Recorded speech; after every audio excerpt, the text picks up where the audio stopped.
Hi, Michelle. Hello. How are you? I'm good. See what you mean? See what I meant about my computer? It kind of gives the sepia tone. Oh, it does. And mine is so, I wish mine was a sepia tone and I wasn't so crisp looking. No, yeah, mine, I feel like it's, what's what happens when you get the You cheapest. know what? While we're on here, let me share the screen. Let's see what happened. Let's make sure I can do this. Share the screen, and I'm going to get out of this and get out of this and get out of this. Wait a minute. Yeah, get out of this. Save.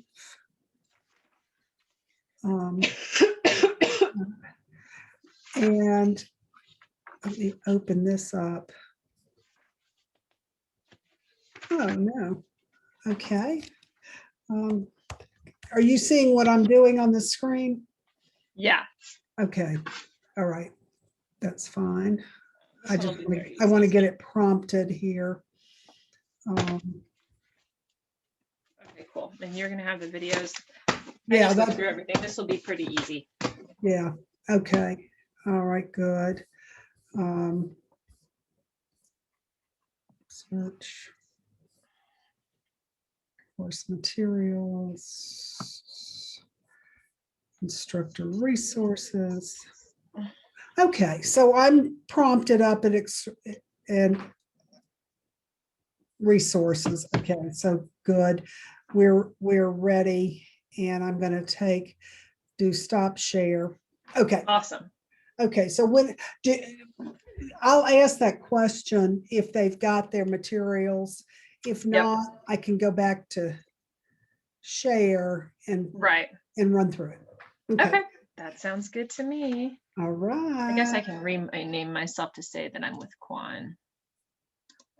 And mine says Atlanta Perimeter only because I'm in, that's how I entered in. Right. Okay. You can rename it if you wanted to. For this session. You don't have to, but it's you do the three dots on the top right of your screen. If you click that, and it won't mess up. I mean, rename. I got it. Okay. All right. When my son was doing virtual schooling, he would always do that with silly names. With silly names. Okay. Yes. All right. Well, you do what you need. We'll just sit here. I'll take roll. I've got it ready to go. And I've got to take screenshots of everybody. Yay. Yay. So. And this is the third session? Yeah, third session. Okay. It is. All right. All right. I'm going to grab something while we're waiting.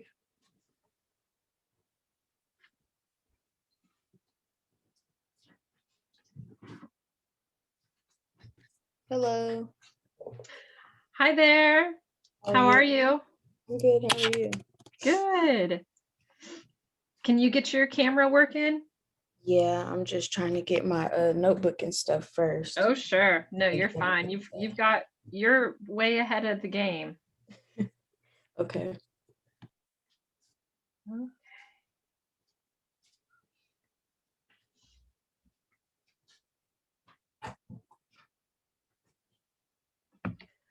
Actually going to confirm this.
Hey, Joanne. Oh, oh, oh. Hey, listen, I'm assuming I'm getting ready to teach at night for 3 hours, but I wanted to call you, start. A trust, well, they're gonna sign a name for that trust.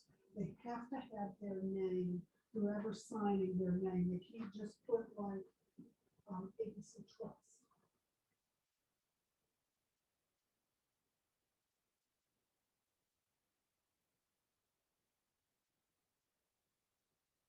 You can. You do, but it has to be a person that is before the trust or before an LLC or anything like that. You always have to have an individual. Okay.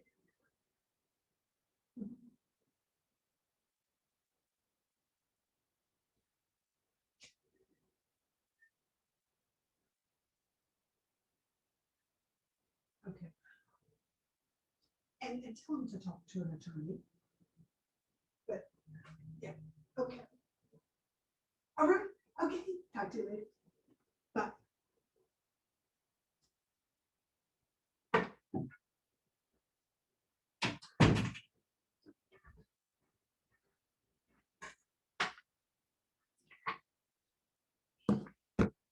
Hello, Zane. Hello, Sandra.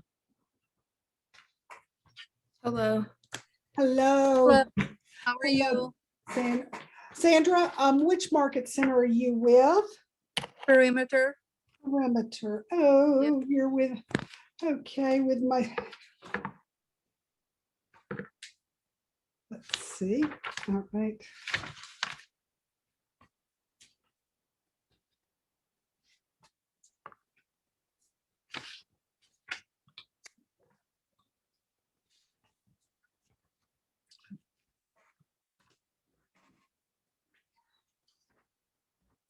Hello, William Strange. Hello, good afternoon. How you doing? Good, how are you? Doing pretty good, thank you. Great. William, which market center are you with, please? City side. Great. Okay. I'm just trying to go ahead and put you all that you are in. All right, awesome. And you know what? If I weren't a licensed agent, I'd be doing business with all of you that joined early because that tells me you are prompt. Kelby Tarpley, which market center are you with? Oh, I'm with Douglasville. Okay, which would be City Side. Right, welcome. Okay.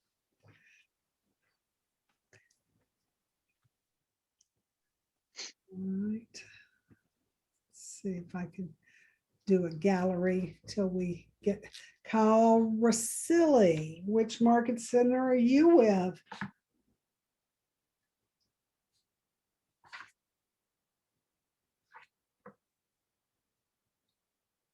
Okay, may not be there yet.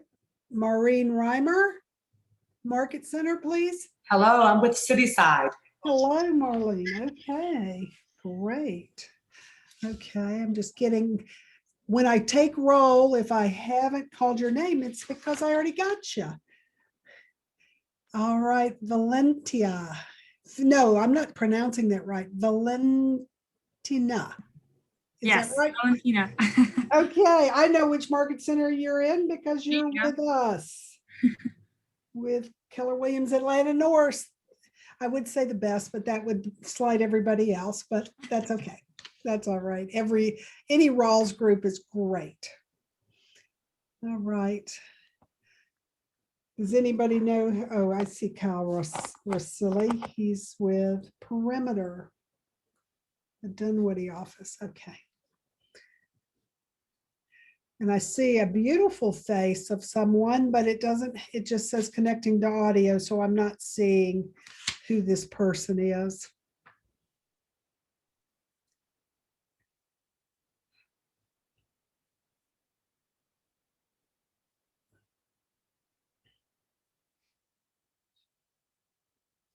Okay. I see coming up an Alicia J. Do you hear me, Alicia? Oh, that's gone. All right. Daniel Conway, can you hear me?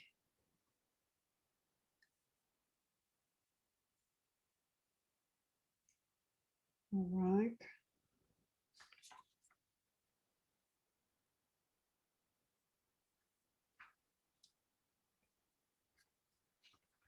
We have about 5 minutes.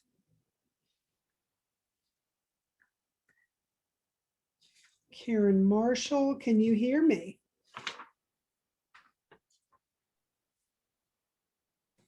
Yes. Okay, all right. I'm marking you in, Karen. Okay. Great. There's a mic, but Mike, I can't see you. Well, Mike Woodside. Okay, Mike Woodside, can you share with what market center you're at?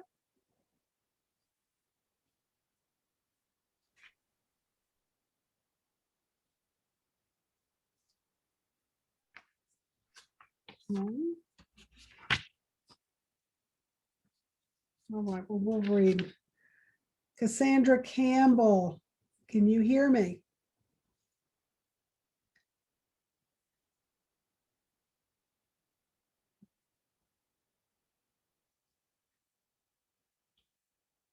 How about Akira?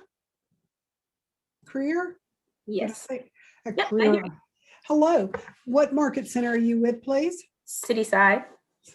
City side. You all have quite a number of people. Look at all this new talent just budding, getting ready to run. And Kyle, I marked you in. And Bala, hello Bala. Good to see you.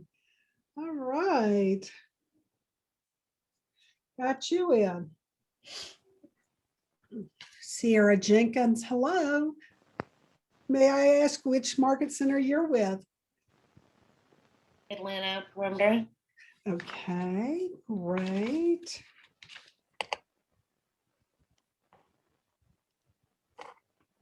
Let me find Sierra Jenkins. There you are. Okay. All right. Lynn Portwood, may I ask which market center?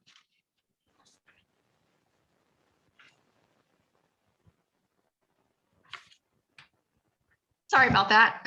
Oh, that's Smyrna, it. Smyrna, city side. Perfect. Samson Javdan. I know I didn't say that right. I'm sorry. Oh, you'll have to. Which city? Which market center? Uh-oh, you're muted. Let's unmute you. There you Yeah, go. hello. Hi. Javden. Jeffrey? Smyrna City Side. Okay, well, I guess I could have guessed that. You all have quite a group. Okay. All right, hang on.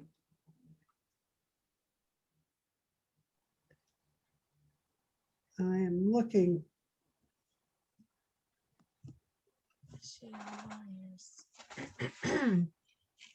Okay, I don't see you on here.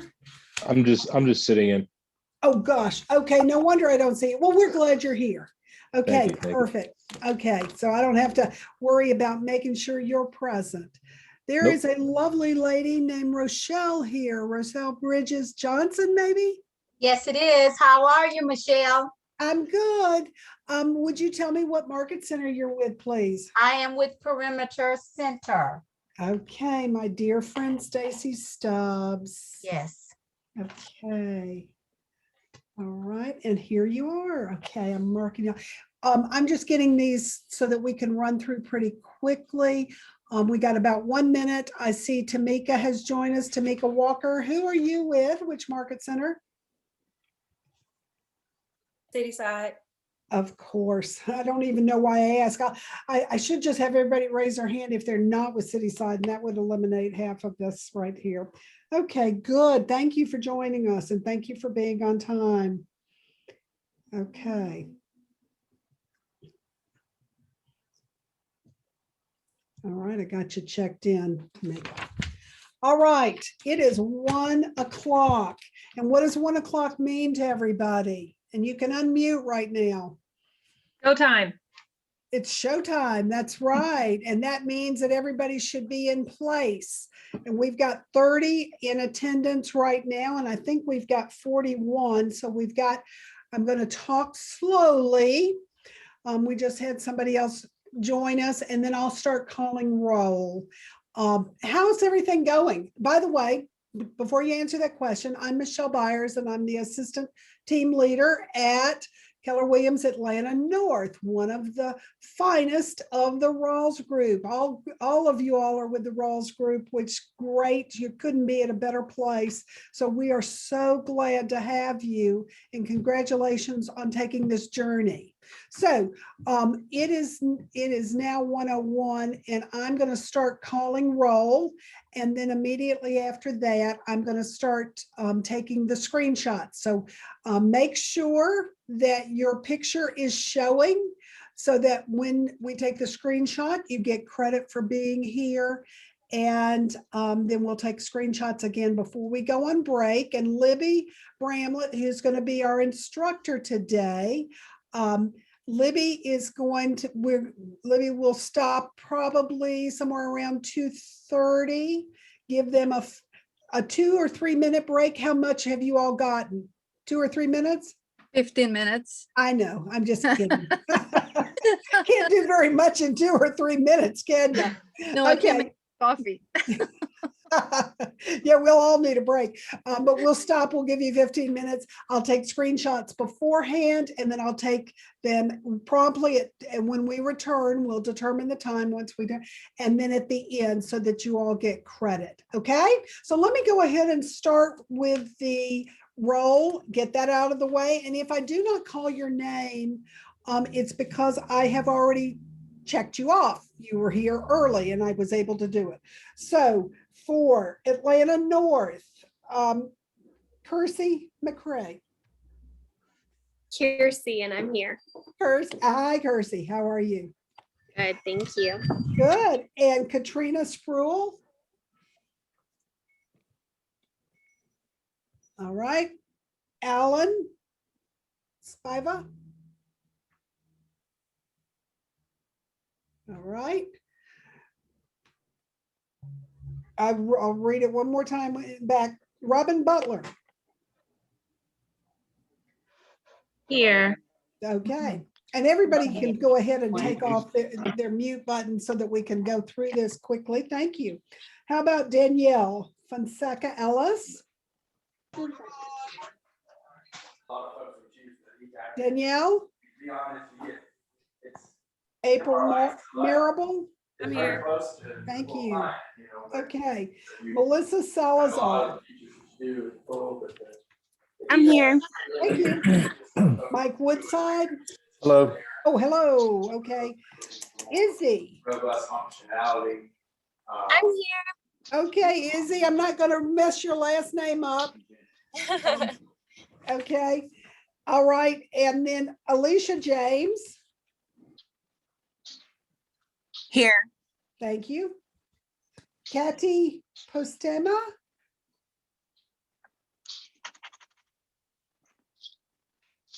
Kathy. Crystal Goodwin. I'm here. Thank you. Kathy Dowda. Here. All right. Cassandra Campbell. I'm here. Thank you. James Wilson. Right here. Hello, how are you? Hello. Good. Justin Bridges. Here. Thank you. Jamarius Jackson.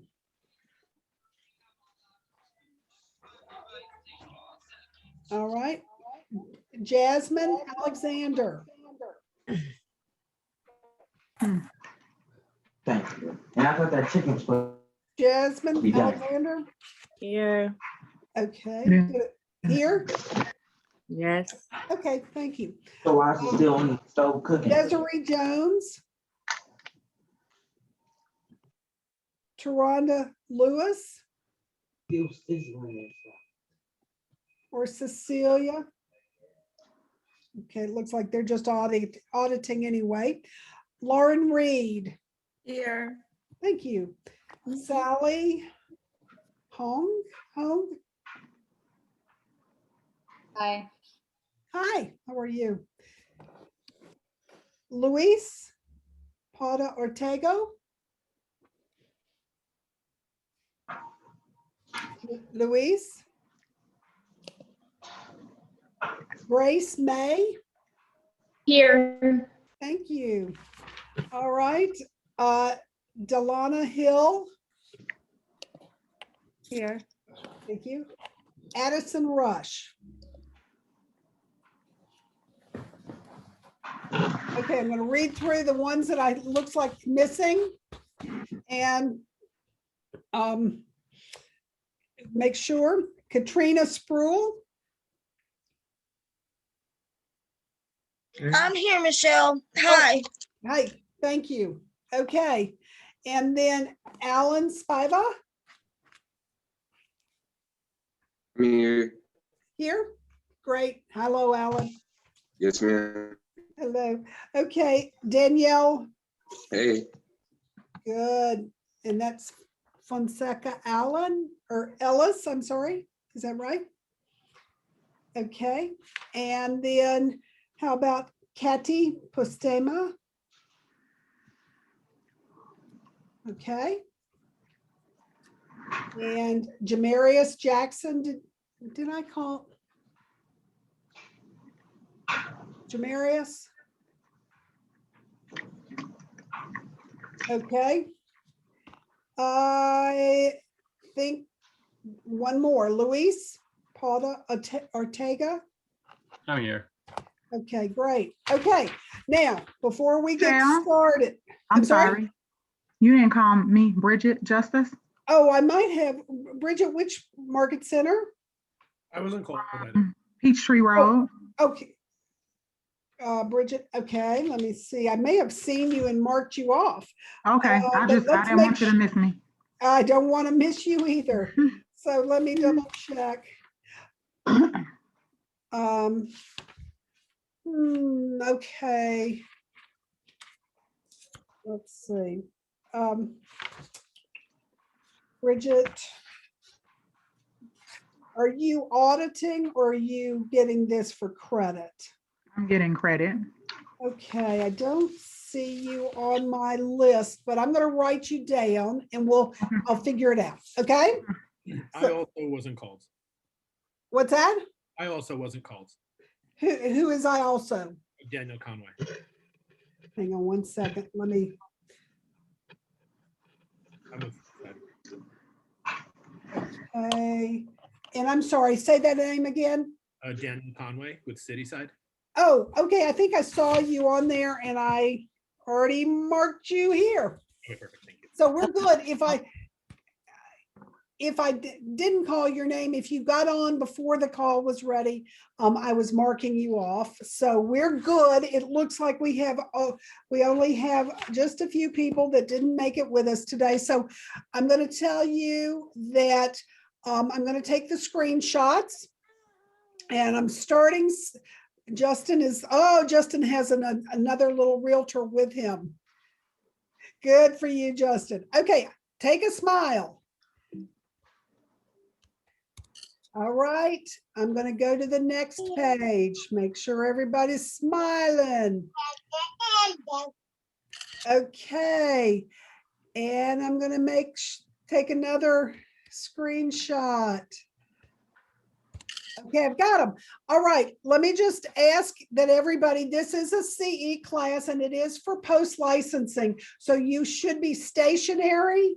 You should not be driving. That is a great way to get in an accident. And the screenshots will show, and you need to be sitting still. Now there's okay, I think I've got everybody. Let me make sure everybody looks stationary. You're a fine looking group. Okay, all right. We're going to just run through a few things and then I'm going to turn it over to one of the best agents at Keller Williams Atlanta North, Libby Bramlett. And we'll let her introduce herself in a minute. But how many of you, since I haven't taught this virtually this go around, I need a little help from you all. Were you instructed to do homework? No, not yet. Not yet. Okay, well, then we're behind. So I'm going to tell you all that you need to be doing homework pretty much every day. And what do you think homework consists of? What would you guess? 10-4. The 10-4. Somebody's doing homework because they know that term. So what I would tell you to do is, if you're not, this is not a class, this is not just an instructional class, it should be an action class, because how many of you want to spend the next 12 weeks and have no business from this? Raise your hand if you want no business. Nobody is saying no. How many people want business? Quickly. Yes. Yeah, Lauren's putting both arms up. Good for you, Lauren. Okay, so what that really means is that every day, every working day that you are working, which at least should be Monday through Friday, is you need to be making 10 contacts a day, because you need to be telling people what you do for a living, right? But who are they going to be? Who do you think your contacts are going to be? Anybody can answer. Friends and family. People we Centers of influence. Correct. All these are correct answers. Who else could it be? People that you already have in your phone as contacts. Yeah, your phone is your biggest contact. So if you haven't done it up to this point, then you need to start a sheet, because that is going to put the wheels in motion. And after you talk to them, one of the things on the 10-4 is to do 10 notes. Should it correspond with who you contacted? It should. So, some people go, well, I don't really write notes. Maybe I'll just slip them an email. How many people get lots of emails every day? How memorable are they? Not so much so, you're right. How many of you all were taught, because I say that, we're taught to write thank you notes when someone has taken the time or given you something? Yeah. Well, let me just tell you, and I'm going to segue real quickly, is when I was selling, I met a young lady at a baby shower, and we just started talking. And I said, I told her what I did, but I did not press to ask her for business there. That wasn't the appropriate place. But what I did do is I knew where she worked. And so I looked up the address and I just simply wrote I did a handwritten note. So nice to get to talk to you. I loved meeting you. Hope you had a great weekend. If I can ever help you, let me know. That's all I put. It took maybe a minute and it was about $1. And I got a call probably 2 months later. I was on vacation and I remember being in my hotel room in Hilton Head and my phone rang and I picked it up and it was a gentleman, and he introduced himself. He said, "You sent my wife a note. You met her at a baby shower. We have never gotten a handwritten note from someone for no reason at all other than saying it was nice to meet you." I ended up selling them a home because he asked, would I be their agent? I said, sure. I sold them a home within 60 days and I made $14,500. How much did I invest, ladies and gentlemen? $1. $1. How much time did it take? 10 minutes. Yeah, maybe. So do not underestimate the note. I know it's not cool. Nobody does it anymore.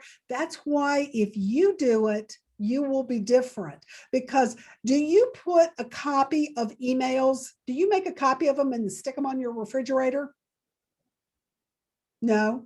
Do your emails allow them to have your business card at hand? No. So all you need to do is do that. And there was a gentleman he was right out of college that I started in real estate with, and he wrote handwritten notes every single day. I'd see them at the front desk at the office every day. And so if he talked to 10 people, 10 notes. If he talked to 15, 15 notes, which means you're having to get an address, which means your database is going to be more complete. And do you know, and this is a true story, 8 years later, he is a millionaire. He is doing over $1 million worth of business, or getting a gross commission income of over $1 million a year. Is that worth investing that time and effort? Yeah, I mean, it's just little things. So if you all will do your homework, are we going to check to make sure you're doing it? Well, I would if you were in my market center. But the person that's going to benefit, who's going to benefit the most? Yeah, exactly, you. So if you're not, if you do not have an Ignite book, you really should have one. If you don't, you can go into my KW, into my KW Connect, and you can print out each lesson. And so if you don't know how to find it, when we take a break, I'll be glad to show you all how, but it will also show you where the videos are you're supposed to be watching outside of class. And it will show you everything you're supposed to be doing. So thank you for letting me kind of go through that and share with you how you can make the most out of Ignite, because it's really just doing action, listening and doing action. How many of you think you're going to be the top Ignite student? Raise your hand if you think you're going to be the top Ignite student. Okay, Kathy, I like your bravery. Bridget, I love your bravery. Crystal was up there. Okay, I'm trying to go through. Who else wants to be brave and put it out there that they're going to be a top? Robin. Oh, thank you, Robin. Who else? Okay. Tamika, did I see your hand go up and then down? And Bala. Okay. All right. Let me tell you what's going to come from this. I was asked that same question when I took Ignite 8 years ago. So I thought, oh, what the heck? I'll just go out there on a limb. And I raised my hand up. We weren't doing virtually then. We were doing it in person. And so then now I've committed to doing what I needed to do. So I ended up, and I'm going to tell you something in a minute, but I ended up Rookie of the Year. I wasn't the smartest person in the room by any means, but what I did do is I followed the manual and I did the exercises and I did it every day exactly like it said. And I ended up Rookie of the Year. Now we have on today, where'd you go? Oh, here she is, Libby. I have to stupid. Guess what? You have another instructor that was Rookie of the Year. So I'm going to turn this over to Libby now, and I'll be with you all the rest of the day, just kind of monitoring. If you need anything, I'll have my chat box open. But Libby, I want you to tell about how you got started and a little bit about yourself, and then we'll jump right into this stuff. Absolutely. So I got started in real estate in December of 2016. So I just celebrated my 4-year anniversary a couple months ago, and it has been a wild journey. I moved to the Atlanta area just a few months before getting my real estate license. I had been working in the nonprofit center or in a nonprofit sector in Kansas City, where I'm from. Moved very unexpectedly with a brand new baby. She was 6 weeks old when we moved here, and I also had a 2.5-year-old. So I was very busy and thought, hey, why not also start a new career?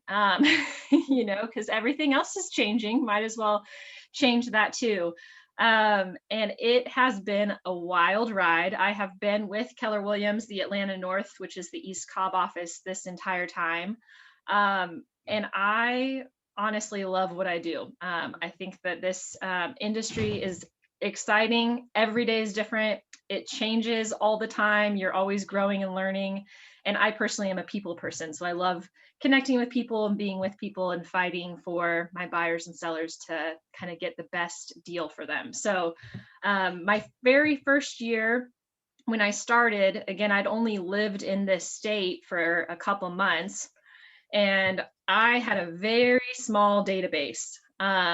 I really only had gotten to meet the people that also had kids at the same preschool as me. That was my database when I started. I was like, I've got that. And my sister, and I love my sister dearly. She has tried. She's never given me a piece of business in 4 years. Not because she doesn't try, but there's just all different personalities of people. And she's not the kind of person that's going to do that, and that's okay. So I really had the pressure of like, okay, you have a database of 10 people that you know in this entire state, and you want to make this a career that is not a volunteer career. Anybody ever feel like a volunteer agent so far? You're like just showing people around. You're like, am I ever going to make money doing this? Am I just going to open doors forever for free? I remember feeling that burn very heavily 4 years ago right now. But yeah, so I started in December of 2016. I remember by February of 2017, just a few months later, I thought, what have I done? I don't have a backup plan. I'm never going to make any money at this. I don't even know what to do. I kind of had that drunk monkey situation. And then, I kept going, kept after the same activities that we're going to be talking about today. Had my first closing in April. And my goal for that year was just to cap. I just wanted to have 60,000 in gross commission income, and that around there is where you cap. And I was like, that'd be incredible if I could cap my first year. Amazing. Well, I capped in June, and I more than doubled my goal for. I think my gross commission income my first year was somewhere around $160,000, which coming from the nonprofit world, I had never seen checks like I did with real estate. And I learned a ton. So like Michelle said, I was also Rookie of the Year, which is not something I was after, but I had a big burning why. If I didn't make it in real estate, my family was going to have to rent an apartment forever. And we had been in a house before, and I desperately wanted to get us into a house, and I knew I needed to make that happen for us. So it's been a wild ride. I am an individual agent, so I'm not on a team. And I've had a lot of growth even in the past couple of years. I think I did 19 deals that first year. around the same the next year. And then I did 39 deals in 2019 and 37 in 2020. And I am on pace to do, I'm going to hit at least 45 this year, if not closer to my stretch goal of 60. So it's a wild ride, but I love it. And I want to share today, especially kind of go through this, but talk about how do you even do that? Because I remember that was my main question is in Ignite is like, okay, yeah, when you have clients, I can figure out what to do with them, but where do you find them? How do you find people that want to work with you? So that is what we're going to talk about. And first, okay, as far as the 10-4 goes, Michelle is right that you doing these activities, making contacts with people and not just talking to people. It's not just like, hey, how's the weather? Oh yeah, it's great. Cool. That's not a contact. It's talking to someone in some way about real estate. And it has to be someone that can make a real estate decision. So an adult that would be able to, possibly buy or sell a house ideally is our goal. How I still to this day keep track of it. I mean, I keep track of it in spreadsheets and that kind of thing as well on my computer, but I don't always have my computer with me. I'm not someone that can keep track of a piece of paper consistently. It's just because who knows what's on me. But what is one thing that is on me all the time is my phone. So I'm going to show you, I am not an ambassador for this app in any way, shape, or form. There's a free app that I think if you want to, I think I paid $4 for it to get like the upgraded version or something. It's called Tally, Tally. And it is just that, it's a tally. It's a way to keep track of whatever things that you want to keep track of. So right now, I have mine to set per month. So right now, I don't have any buyer agreements this month, but I do have buyer consultation right after this. I have 61 contacts for the week. I've had 4 closings so far this year. I've door knocked 86 doors this week. I've written 12 handwritten notes. I still write handwritten notes. And guess what? People still say they remember me by the birthday cards and notes that I send. I've had no listing presentations yet this week. I've gotten 1 lead this week, and I've posted on social media twice. This is just what I keep track of, but this is a great way to start filling out your 10-4. And if there's anything else for your business that you think would be valuable to keep track of, you can then go look. I can look week after week of like, okay, well, what have I done? And even for the month, the year, et cetera. So just a thing that if you need a way to help you keep track of the activities that you're doing, I've liked this. It's very simple. And I would recommend it. Anybody else have any other way they keep track of what they're doing or question? And what app is that, Libby? Tally, Tally. I think it's available on Android, although I only have an iPhone.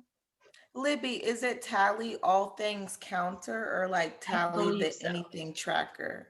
Ooh, because there's 2. Can I show you? Yeah, it looks like really colorful. Hold on. Is this one? I think it's that, the plus sign. Yes, okay. The plus sign is what it looks like. Thank you.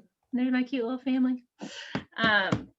Yeah, I have, and I just put Tally in the chat box. Does anyone else use a different system that has worked well for them as far as keeping track of, not who, because keeping track of who is your database, right? But keeping track of how many. Is anybody else using something that has worked for them they want to share?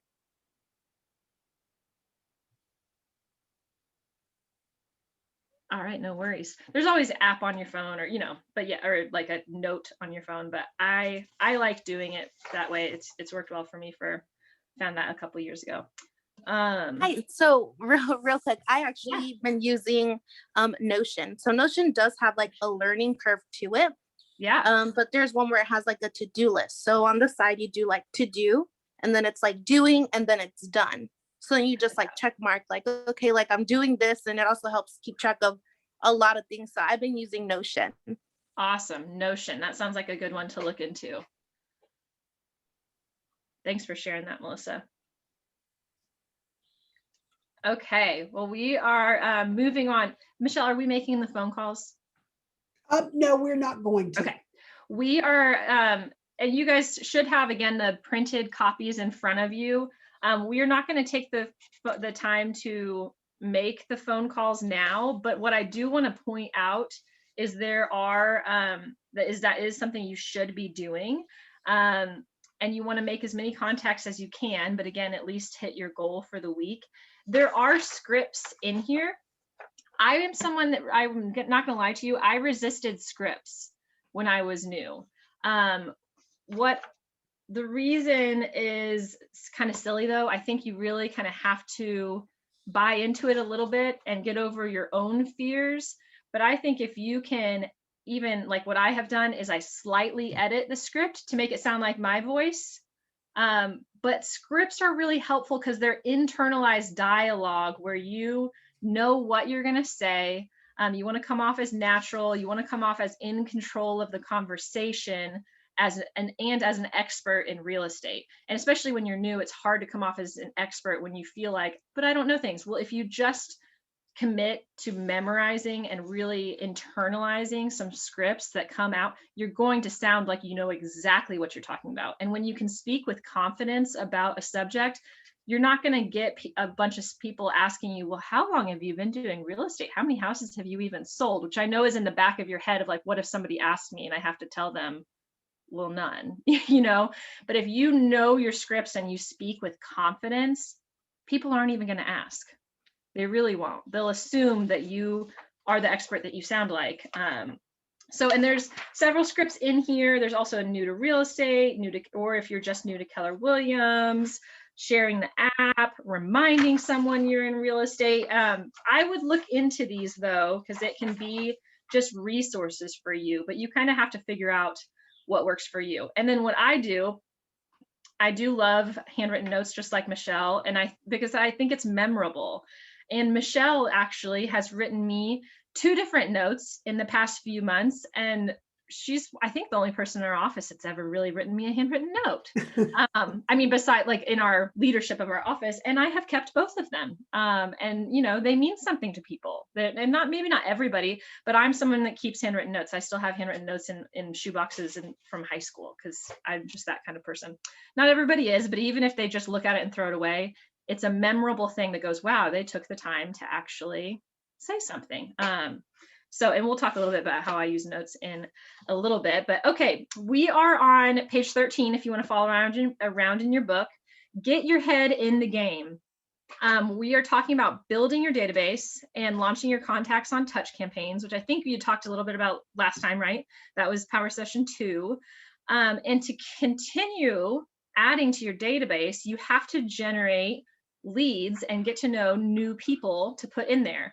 So what is lead generation and why is it important? I'd love anybody to share their thoughts. What is lead generation and why is it important? It's important for the future so that you're important for the future. Exactly. Why, Daniel? So that you have leads coming in at all times. You don't have to worry about that next sale. Ding, ding, ding. Absolutely. How would someone, even like simpler than that, how do you define lead generation? What is lead generation? Your business. Your business. Absolutely. It's really, you're looking for leads, right? You're generating leads. You're talking to people in order to have opportunities to earn their business, to buy and sell them real estate. Absolutely. And Daniel really hit the nail on the head. The lead generation is so important at every single stage of business. And all of us have done it at some point, but Keller Williams tries to teach you to avoid this. But what happens is you think, oh my gosh, I have 3 buyers that are going to buy a property and I have a listing that's ready to list. I'm set. And you don't actually even think I'm set in your head, but what you do is the buyers want you to go show property and then they want to show, and then you have to do something for your listing. And you just think, I'm so busy. I'm selling real estate. I'm so busy. This is awesome. And then maybe a buyer or 2 gets under contract. Maybe another one decides to rent. Maybe that listing that thought they were going to be ready to list on March 1st isn't actually ready until June 1st. And you sit around going, wait, I thought I was busy. What's happening? I'm not getting paychecks in, or at least not consistent business. It's because you dropped the ball on lead generating. No matter how many pieces of business you think you have, If you stop generating new leads and new business, you are going to go through that roller coaster and the feast and famine of, oh my gosh, I've got a huge month I've got a huge month coming in March and this is incredible. And then, well, shoot, I guess I was so busy working those leads that I don't have anything for April. And that's not a fun cycle to go on, especially as a self-employed person. You want those paychecks every month, and the only way they're going to come is if you are consistently generating leads every day. Yeah, absolutely. So active lead generation ensures that you will not only get business quickly, but when you're doing it consistently, it ensures the steady stream of business.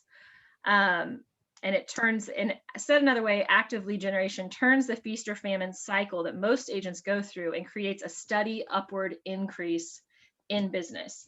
And I would even say that our goal is to find people that are ready to do business now. We are going to take anything we get. You know, if we talk to somebody and they want to move, but not for a year or two, you bet your biscuits, you got to write down their information, put them in your database, put them on touch campaigns, and remind yourself to not lose that opportunity for a year or two, because you're going to still be in the business then.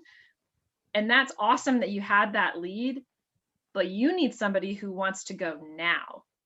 And so you have to keep on generating those leads so you can have the next deal, and you're constantly looking for the next deal. And if you get somebody that's ready in 2 years, 3 years, 5 years, well, that's bonus points. That's great. That's padding your future pipeline, but you need to worry about right now in 2021. How are you going to find those leads right now? What do you think is different? What do successful agents do differently than agents that might sell a couple of houses a year in regards to lead generation? Consistency. Consistency, absolutely. They don't get complacent. Yep, don't get complacent. I like that. Systems. I love that. Yes, absolutely. Any other thoughts on that? I think you guys are all right. I think the times that, and everybody's different, right? Everybody's going to run their business a little bit differently, but the times that I do the best are when I know in any given week, okay, Monday's my follow-up day, Tuesday's my door knocking day, Wednesday I'm going to be door knocking around a new listing, Thursday I'm going to be, you know, showing properties and calling that or stopping by an expired on my way home. But if you know each day, here's what my lead generation is going to look like each day, and so you don't have to think about it, it's just done for you. That's when I do the best. So I think really successful agents make the lead generation a daily habit. It's something you're doing every day, and you're mastering those skills and systems. So you're not even thinking about it. It's an automated thing. These, like every day that I'm working, I am generating leads. And even if it's a Saturday and it's my day off and I'm like Michelle and I'm at a baby shower, I'm not going to not talk about real estate, even though it's my day off. You know, it's a time and place, like she said. You're not going to get up and give a speech about, you know, hey, I'd love to sell your house. But if you find an opportunity, you take it, no matter where you are or what you're doing. If you're on the plane to go somewhere, which hopefully that'll happen more and more in the next few months, you know, you always kind of have those eyes on looking for opportunity. Yeah, absolutely. All right, so switching to number 14, I really like the picture of this funnel because it kind of shows you why it's important to generate leads and what it leads to. So leads is in the biggest part of the funnel. Leads lead to appointments, right? So you're not, every person that you talk to that is a potential lead, not all of them are going to turn into the appointment. Some of them, like even this week, I had an opportunity for a referral from another agent who is in Louisville. And, you know, they told me the deal. We had talked and he said, just wait, because my client's getting a reload package on Tuesday. We'll know more details on Tuesday. Well, he called me last night because I had texted, hey, did you get any details for the walkers? And he called me, hey, I'm so sorry. Their relocation package included placing them with a realtor, and we can't they couldn't choose. They didn't have an option to choose their realtor, so I can't refer them to you. Sorry, this one didn't work out. Well, that's okay, because guess what? I didn't hang my hat on that lead. I knew it was a lead and I marked it down as lead, and this is great. And I'm going to follow up with opportunity. In this case, the agent who was referring, I'm going to follow up with them. But it's not crushing to me that I didn't get the appointment, because I know you're not going to get every appointment. You're not going to be able to get every lead is not going to turn into an appointment. And then I hate to say this, but not every appointment you make is going to turn into an agreement as in like a listing agreement or a buyer brokerage agreement. Not every appointment is going to be actually ready. That, I meet with, and even still, I'll meet with anybody. I'm meeting with somebody on Tuesday who said, hey, I just wanted you to be very clear. I'm not selling for 2 years, but I'd love some input on what repairs I should be doing now. Heck yeah, I'm going to take that appointment. Am I going to call it a listing presentation? No. But is it an incredible way to get face-to-face with somebody who knows that they have selling in their future, so they keep me in mind? Yes. And so I'm going to go knowing this isn't going to turn into an agreement. I'm not even going to bring the paperwork for him to sign, because he's thinking 1 to 2 years from now. Because I know when they say 2, it might be 1. And when I say 1, it might be 6 months, but that not every appointment is going to turn into an agreement. And then every agreement, especially, is anybody actively working with a buyer right now? Showing property? Okay, Lauren. Well, yeah, a few of you, right? So you guys, unfortunately, probably know that even though you already have a signed client, which is incredible, and congratulations, by the way, not all of those turn into under contracts, do they? And sometimes you write offers and you go, oh my gosh, there's 20 other offers and I'm competing against cash, and are we ever going to win one? So that not every, even though once you get an agreement, it's something to celebrate, that not every one of those is going to turn into a binding contract. And then also, not every binding contract is going to turn into a payday. We're fighting the best we can to make sure that they do go very smoothly, and that everything we put under contract makes it to the closing day, come high or hell water. But some things are out of our control. If your buyer loses a job a week before closing, hopefully it's within the financing contingency, but it's like, well, hey, there's nothing I can do about that. They're not qualifying for this house. It's not happening. So that real estate is shaky ground. You can't, just because you have a lead, that's something to celebrate. You got to celebrate every stage, celebrate while continuing to move forward and push things to the next forward, because there's only one paycheck from all of this work. Only one of them becomes a paycheck. So you have to kind of keep moving. And that's why lead gen is so important, because you know what? This is so true. And it took me forever to really see it. It's not until when you have, maybe 10 closings set for 1 month, it doesn't hurt so bad when one falls through, because you kind of know things are going to fall through. Contracts are going to fall through. It's not all going to happen for me. When you only have one, it hurts a lot to have something fall through, because there goes my paycheck. How am I making my mortgage payment next month? But if you're actively lead generation and constantly feeding that funnel, you're not going to be so concerned when the crazy thing happens, when you can't get that buyer under contract because you keep fighting against hard things, or whatever the situation is. If you're actively feeding that funnel, you're going to have more business. It's just math and how it works. All right. So, and I like this saying at the end, the prospecting is the cornerstone of lead generation. Every time you meet someone, you should be thinking, what is the relationship opportunity here? And I like how they say relationship opportunity, because it's not just, you don't want to look at people as numbers, right? They're not just the $ of commission above their head. They're a person that you can grow a relationship with. And hopefully that relationship, does involve real estate, and you become their go-to. Like, I have a group of people I call my VIP hype people. I'm like, hey, you're my hype woman. You're amazing. You've sent me so much business. And I do special things for my hype people. And that's the kind of the goal is, hey, everybody I meet, even if they don't need to buy or sell, because I have a few people like that who give me a couple of referrals every year, but haven't bought or sold. They have that capacity to be your hype people to really go after and tell all their friends and family, oh my gosh, if you're looking to move, you gotta call my agent. She's amazing, or he's amazing. All right. Next page, on page 15. What are the benefits of prospecting? Anybody have some ideas? What are the benefits? Why are we doing this? I'm trying to attract potential clients. Absolutely. Build up the network. Yep, building the network too. Absolutely. Starting a relationship. Yes, starting relationship. I like that. What else do you have?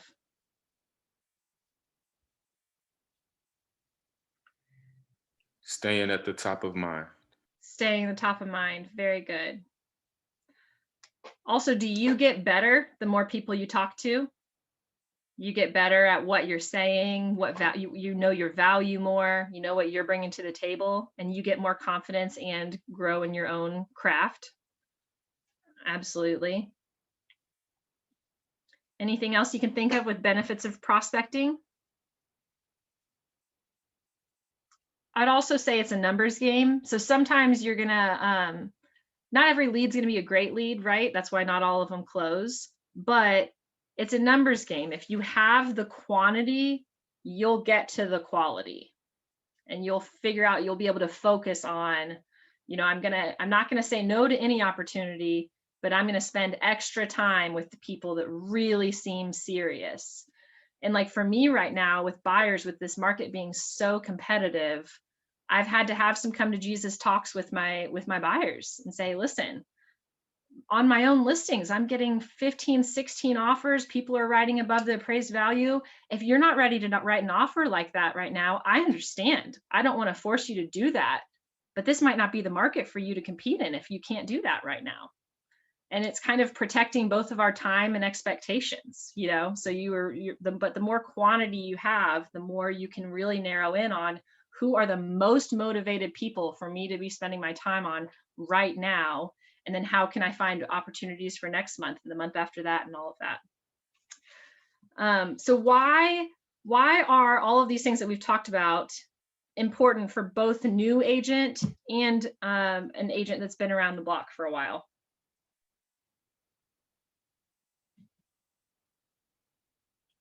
Helps their growth. Yeah. Look for growth, absolutely. Even agents that have been around the block, you still have to, I mean, we still have to have that consistency, or we're going to have that stop and go cycle too, right? You know, even if I have past clients that can refer me, if I'm not also seeking new business, I'm not going to have, you know, I'm not going to have closings every month if I'm not out there. How expensive is prospecting?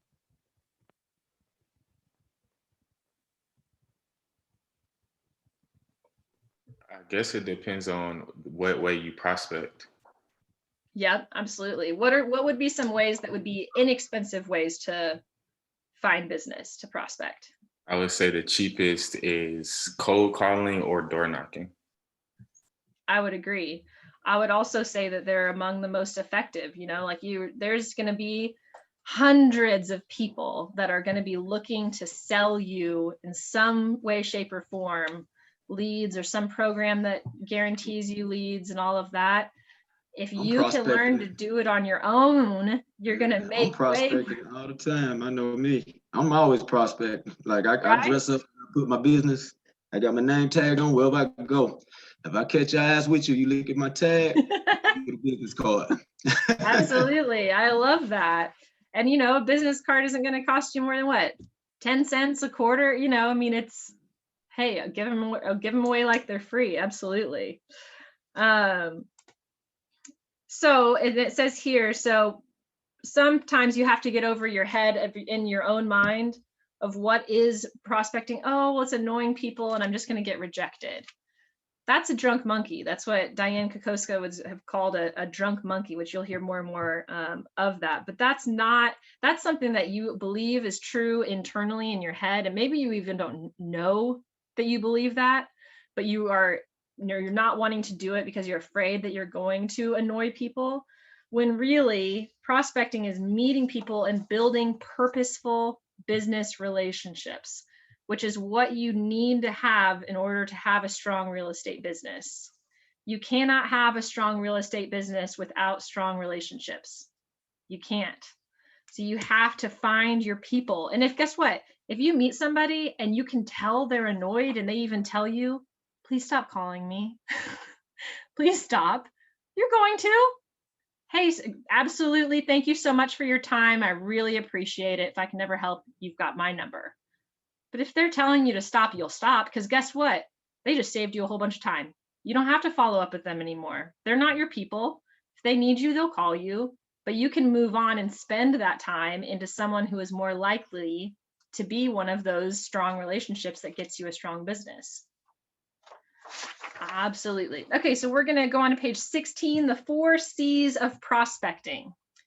Prospecting is a conversation. It's all about creating the kind of personal connections that will lead to purposeful relationships you can build a business on. And you make prospecting happen through 4 simple steps: capture, connect, close, and cultivate. And obviously it's not super linear because that cultivating is happening all the time. As soon as you've captured their information, you're cultivating that relationship and that lead. In order to capture the lead, you have to get their contact information. I'm sorry, was there a question? Katrina, did you have a question? I do. How did you start, prospecting when you first came here from Kansas City? Yeah. What was your first steps that you took in making connections with people?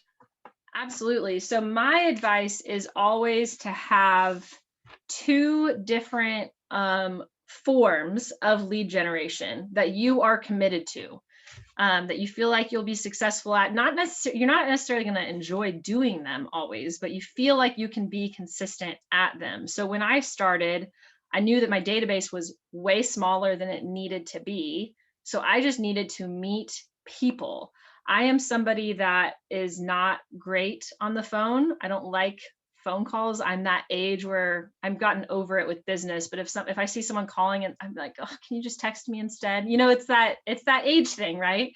So I knew that I would not be as successful on the phone, but I shine face to face. I'm a likable person, and I know this. So I said, okay, I need to get in front of people.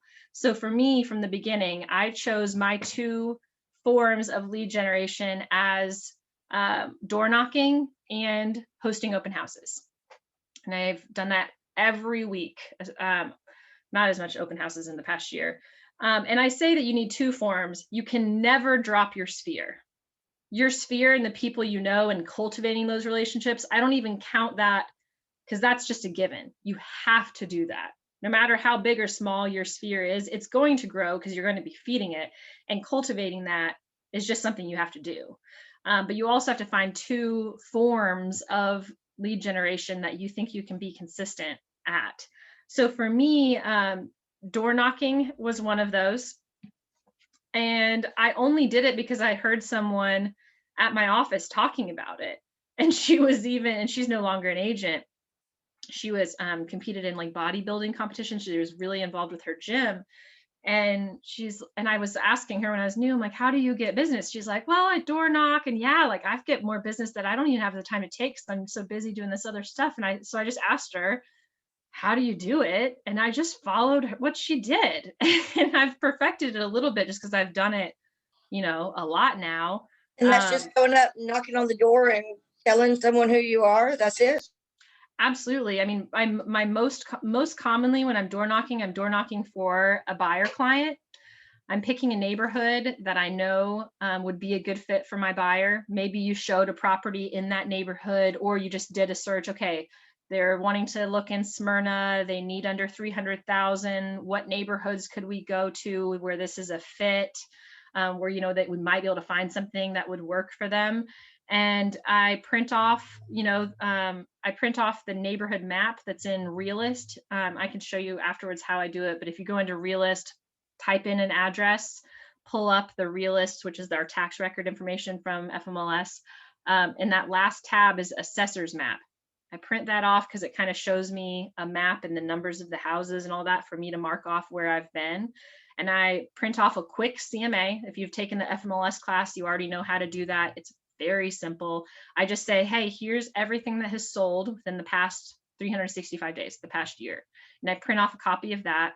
And then I just take a couple of pieces of blank paper. I fill in the first couple lines with fake names, fake phone numbers, fake emails, so they don't feel like they're the first one to give me their information. And I just start knocking on the doors. Knock, knock, knock. We can role play. Katrina, do you want to be a homeowner for me? Sure. Okay. Hi, how can I help you?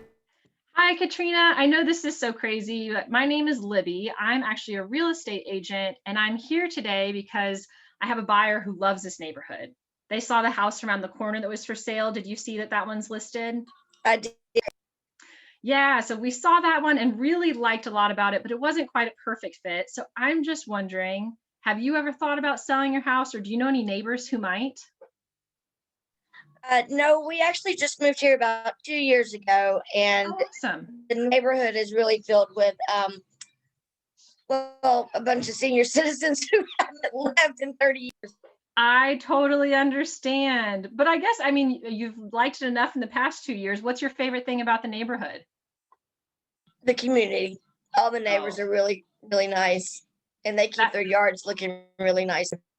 That makes all the difference. Well, this sounds like a really great fit for my buyers because they care about, being in a strong community as well. Well, hey, I know that you just moved here and you're really enjoying the neighborhood. I promise to not bug you very often, but I'd love to keep you up to date with what's selling in your neighborhood. Can I go ahead and get your name from you? And I'm already looking down with my pen in my hand because I'm assuming they're going to give me their information. And I'm going to ask for their name, their cell phone, and their email. And then also, I already told them I'm not going to bug you all the time. So at Power Hour every week, you're not calling that same person every week because guess what? You're going to bug them, but you're putting them in your database and putting a smart plan together and strategically touching them. Hey, this sold around the corner, just thought you should know. Hey, wanted to invite you to an event my office is hosting coming up. Then it really has nothing to do with real estate. It's just an item of value. Yeah, that makes sense. And then afterwards, after we talk, I'm not going to give you my business card that day because I want an excuse to send it in the mail with a handwritten note. Katrina, thanks so much for taking the time to talk to me about your property. I'm so glad you love this community the past 2 years. If I can ever be a real estate resource for you, I would be thrilled to include, thank you, Libby Bramlett, include my card. So that's as easy as door knocking is. It's really not hard. People are nicer than you think, especially if you're friendly and you're smiling and you know your scripts. Any questions on door knocking while we kind of went there? How do you, real quick, with like Corona and everything, what are like some of the precautions that you have been taking? Yeah, so I wear a mask. I'll put it on right before the house, and I'm stepping further back. So usually, as a disarming tactic, is I kind of come up to the door and you take a step back. In coronavirus times, I'm taking a step even further, and we're having a conversation from farther away. And I have found that some people, especially people with storm doors, with glass doors, are not opening their door. That's fine. It keeps us both protected. I can still kind of talk to you. And if sometimes I have like an item of value, like if it's last week, or earlier on Monday, I door knocked a neighborhood that I really do have a buyer, and I just had a little note of in case they weren't home, and I went ahead and gave that to everybody. So with coronavirus times, I'm just going to stick this in your door if you can grab it after I leave, but still able to have conversations, and people that are severely uncomfortable, if they don't, they'll either not answer their door or kind of peek open and not open it much more than that. And that's okay. You can still kind of have a half conversation with them. And if they're not feeling it, okay, move on. There's more houses to talk to. Great question though. Any other questions while we're on door knocking? I know some people get like soliciting confused because that's you trying to sell something. So how do you handle that? Because if the neighbors all know each other, they're going to call the next door, their neighbor and tell them you're coming. Oh, absolutely. Yeah, so I haven't had a ton of pushback on this, but it's out there and it's something to be aware of. And it's, I'm checking my privilege too, because I am a Caucasian female. I'm a non-threatening presence to most people. So I'm checking my own privilege and realizing that that's not going to be the case in every neighborhood for everybody in this room, which is sad but true. So you can, other ways to kind of help that is if somebody has, some people have like overkill, they'll have their doormat will say like, don't sell me anything, I'm going to call the cops, hey, we've got, guns on the property. If it's overkill, great, I'm not going to knock on their door, I'll leave them the little flyer and I'm going on to the next. But if somebody actually asks you, hey, there's no soliciting in this neighborhood, I'll say, oh no, thanks so much for letting me know, I'm actually not here to sell anything, I'm just trying to give you real estate information and find a property for my buyer. Or I'm just trying to service my clients, didn't mean to bother you, I'll move on to the next property. So I would say be polite, but also know that you're not selling anything. You're not trying to sell them candy bars here. You're getting real estate information. So, and it's also a good idea. You can go with a buddy, you don't have to go to the same house, but you could walk together. Hey, you do that side, I'll do this side. And you kind of feel a little protected. Make sure somebody knows where you are. Don't go into a house if you don't feel comfortable. And in coronavirus times, there's I would say there's very few times in general I've ever just walked into the house right then. It's happened a couple times, but you have to be aware and find your own comfort level with safety precautions. Any other questions on that? My husband was just saying you could take your child with you as a form of, non-threatening. Absolutely. Actually, my Facebook memories just popped up the other day with that. I would door knock on Wednesday mornings, which were a day that my daughter was not in childcare, and she would be in my little baby carrier.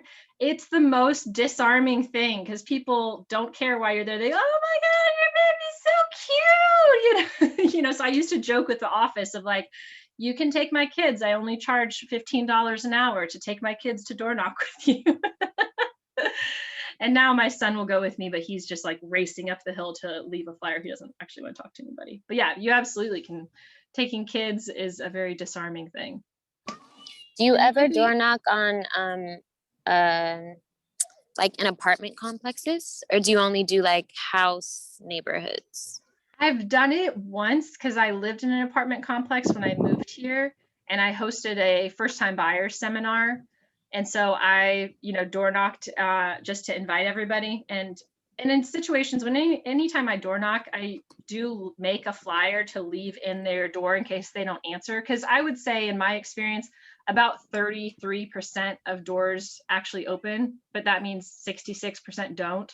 So you want to have something that shows that you tried, But yeah, so I have had other agents say, well, I asked my apartments management companies if I could door knock and they said no. Michelle, close your ears, but I am somebody that asks forgiveness, not permission. So that's just what I believe in. That's just how I've played it. So I don't think you need special permission. But if someone tells you from some sense of authority, please stop. Okay, I understand. I'm so sorry. I didn't realize. And go. Absolutely. So Libby, two things. What is the best time that you found to door knock? Is it in the morning or the afternoon? And then secondly, what type of flyers do you create? So the first is, I will say the best time to door knock is the time that you will actually do it. Because a lot of people get in their heads, oh, I have to do it on a weekend, I have to do it after 5 p.m., I have to do it XYZ. No, you just have to go. So mine forever was Wednesday mornings from 9 to 11. Even pre-pandemic, people work from home more often than you think, or have untraditional work hours in our home. But I would say really, you just have to go. And for me, it worked best for me when I knew each week there's consistency in that every Wednesday from 9 to 11, I am in a neighborhood knocking on doors. That means I have to prepare for it on Tuesday before I leave the office or that night. So I know where I'm going. I've got my map printed out. I've got my little flyer with the quick CMA and my flyers, and I just go.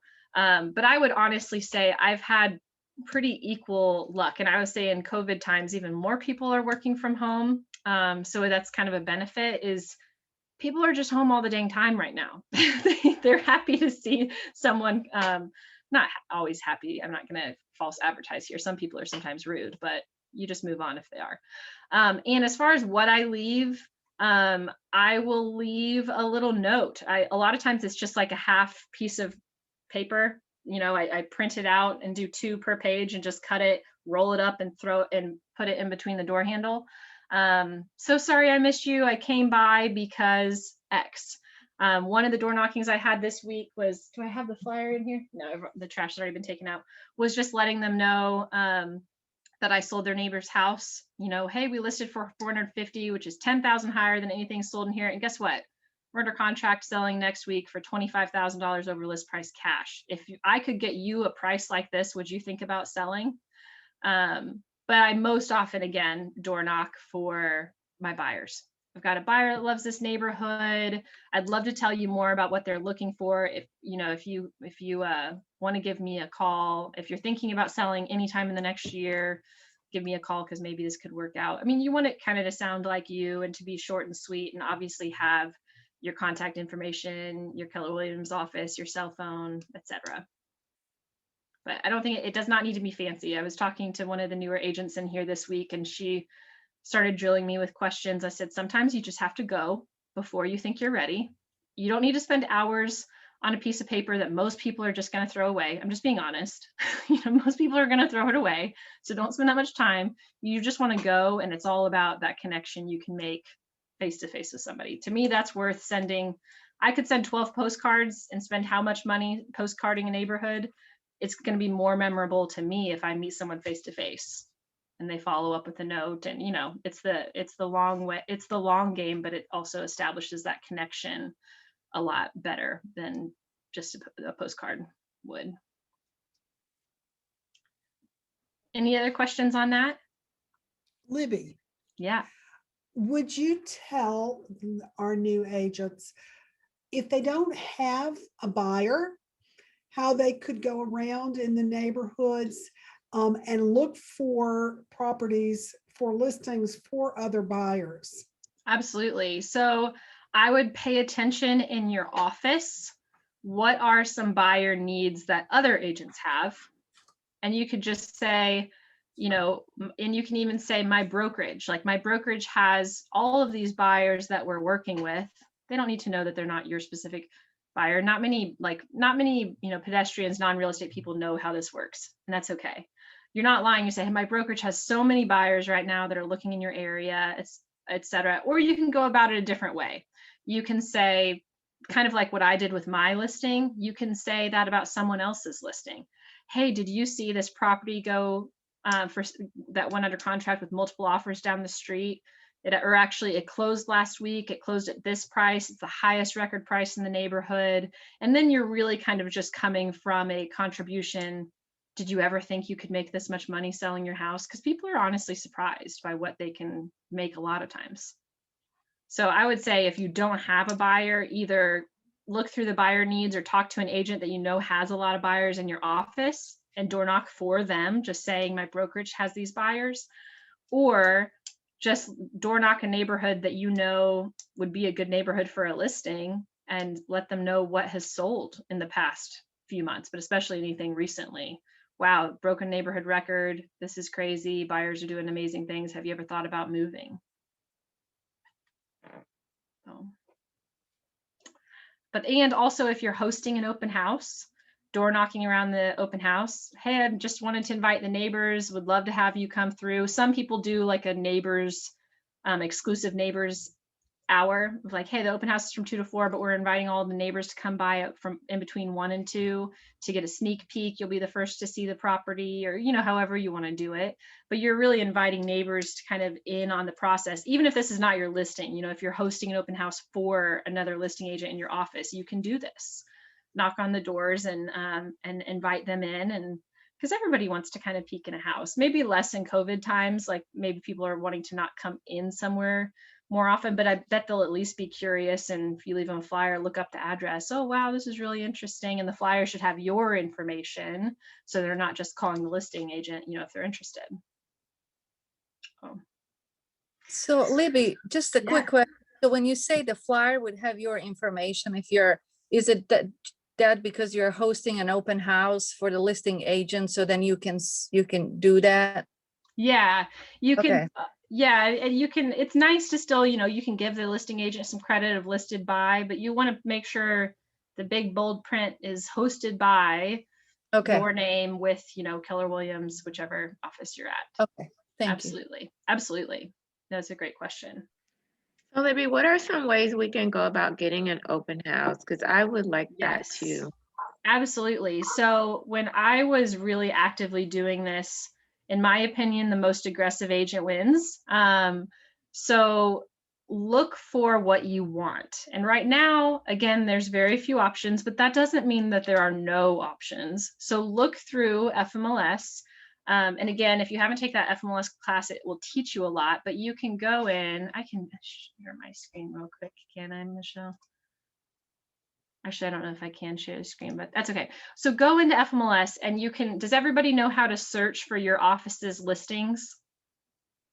Like you look, what is it's the office code, right? Like I know for Quan, I can go into FMLS and do a search for residential, and in the listing office code, list office code, it's what it's called. And I'll put in, you know, ours is KWEC01. So I'll put that in and it'll tell me all of the listings that we currently have. I'm going to organize them by the newest to the market. And then I might send 20 emails and just say, and I'll pick out ones that I want to host. I'm probably, as a new agent, I know that I probably don't have much of a chance hosting a $1.2 million listing for an agent I don't know. So I'm not going to email them. I mean, that's just me. You could try, go for it. But I'm going to go through and I'm going to email them or text them, but I think email's better because I don't know. As somebody who lists stuff now, getting text all the time is just annoying because it distracts me from what I'm doing. So I'm going to email them saying, oh my gosh, your listing looks beautiful. I would love to host your open house. I'm available this Sunday from 2 to 4. I have my own signs. I'll do it at a high level, et cetera, et cetera. And especially in a few more, I don't know what number it is, but you'll have an Ignite class all about open houses. So I don't want to go through it too much, but that was what I did. And after you burn through your office's listings, go into other Rawls groups, you know, go into any Keller Williams, but especially into any Rawls group and say, okay, let me go through there too. And on any given week, I would send out on Monday or Tuesday, when I was doing this all the time, I would send out about 20 emails. And whoever, you know, somebody might reply back right away, yes, I'll let you host it, that would be great. But I know it's like not my absolute favorite. You know, it's been on the market a while. Oh, do I want to list this one? Do I think it's going to get traffic? But then somebody else says yes, and that's really what I want. I'll go, oh my gosh, I'm going to do this one. And then I'm going to tell them, hey, you know, to the other person, say, thank you so much. I've actually found another one, but my buddy Alan would do an incredible job. Here's his contact information, and I bet he would love to host for you. So you're kind of always trying to come from contribution and help the listing agent. But I'm picky about my open house, or I got to the point where I was picky with what open houses that I would want to do. So I go through and self-pick them, email them on Monday or Tuesday. Can I host this open house for you? But know now, the climate right now is it is harder to get open houses. It's not impossible, but it's harder. So you might not be able to be as picky. And I've got plenty of sellers right now that don't want open houses. They don't, because the market's so crazy. They don't want 60 people in there coming through their house in a 2-hour time span, you know? So you also have to understand that not everybody's going to want them right now. And that's okay. They'll come back. They always do.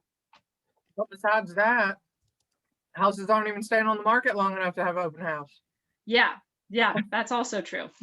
So, but also it changes. And there are still some properties that are on the market. So there's still opportunity, but do you have to, search for them a little bit more? Yes. Yeah. Any other questions on door knocking or open houses? Awesome. We'll kind of keep going in here. When we kind of talked about it, but as you are connecting with people, you have to ask for their business, right? Like you can't just, hey, I met a person, that's amazing. You have to actually ask for their business. Hey, next time you think about buying or selling, I would love to have the opportunity to talk to you. I would love to help you. I'd be thrilled to help you. I want to be your real estate resource. And then the other thing is, you can't just do it once. I actually have tomorrow, I have a buy sell listing presentation from someone I knocked on their door. I think it was 3.5 years ago. It was when I was very new. And they remembered me and found me on Facebook message. And I thought to myself immediately when I saw their message, invited me over to do this listing presentation. Of course, I'm thrilled, but I also felt like, wow, I didn't do a very good job of cultivating that, because they should have had my phone number and email and not just had to find me on Facebook. And I should have been the one checking in with them every 6 months. Hey, I just still remember meeting you. Your baby was so young. I bet they're in preschool now. How are things going? Is there anything I can help you with real estate related or beyond? I didn't do as good of a job following up. She remembered me, which is amazing, but I should have been the one continuing to follow up with her. So you really kind of have to have a systemized plan of cultivating those relationships and growing those relationships. There's plenty of people that I have strong relationships with that have even referred me business that have not bought and sold a house with me because they're happy where they are. And that's fine, but there's still opportunity. They still know people. And if they like you, they'll want to use you. They'll want to tell their people about you. Okay, so we kind of have gone through that. It's also really important who has started putting the people that they know, your database, into command, ideally, even if it's an Excel sheet for now. Raise your hand if you've got something that's not just your phone. Awesome. Okay, it looks like most of you. It's not going to be all of you, and that's okay. But it's not okay from here on because you know better now. You have to have a database, and because you don't know what you don't know. It's not until it's in a database that goes, oh yeah, like where does Andrea live? What's her street address? I don't know. What's her birthday? I know it's sometime in this. It's not until it's all out there that you realize what information you're missing for people and that you can fill it in. I now have a full-time admin, so she knows that anytime it's a little bit dead, that she has kind of free time, she goes through my database and goes, okay, who are we missing? What are we missing? I'm going to check the tax records and make sure that all of our addresses are correct. I'm going to text, call, or email whoever and say, hey, I'm missing X piece of information for you. I'm going to log into Libby's Facebook, see if she's Facebook friends, and see what her wedding anniversary is or what her birthday is, because Libby doesn't have it in here. So you've got to capture, because the more information you have about someone, the more opportunity there is for further relationship. If you miss someone's birthday, it's not the end of the world. They don't expect you as just a random real estate agent to remember their birthday. But when you do remember their birthday and send a handwritten card, they go, wow, the only other card I got was from my grandma. But here's this realtor that just sent me a birthday card. That's so nice, Karen, did you have a question? Yes. So the database is in KW Connect, is that right? It's actually, so the database, you'll go is it agent.kw.com, Michelle? Yes. Yeah, so agent.kw.com.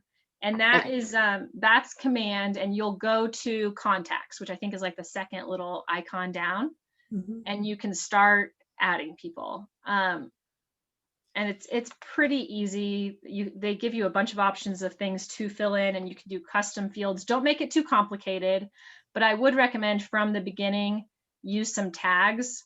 Like my most important tags is Greater Atlanta, because I know anybody that I have as a Greater Atlanta tag gets my newsletter, or that's the tag I pull from when I'm doing my monthly newsletter.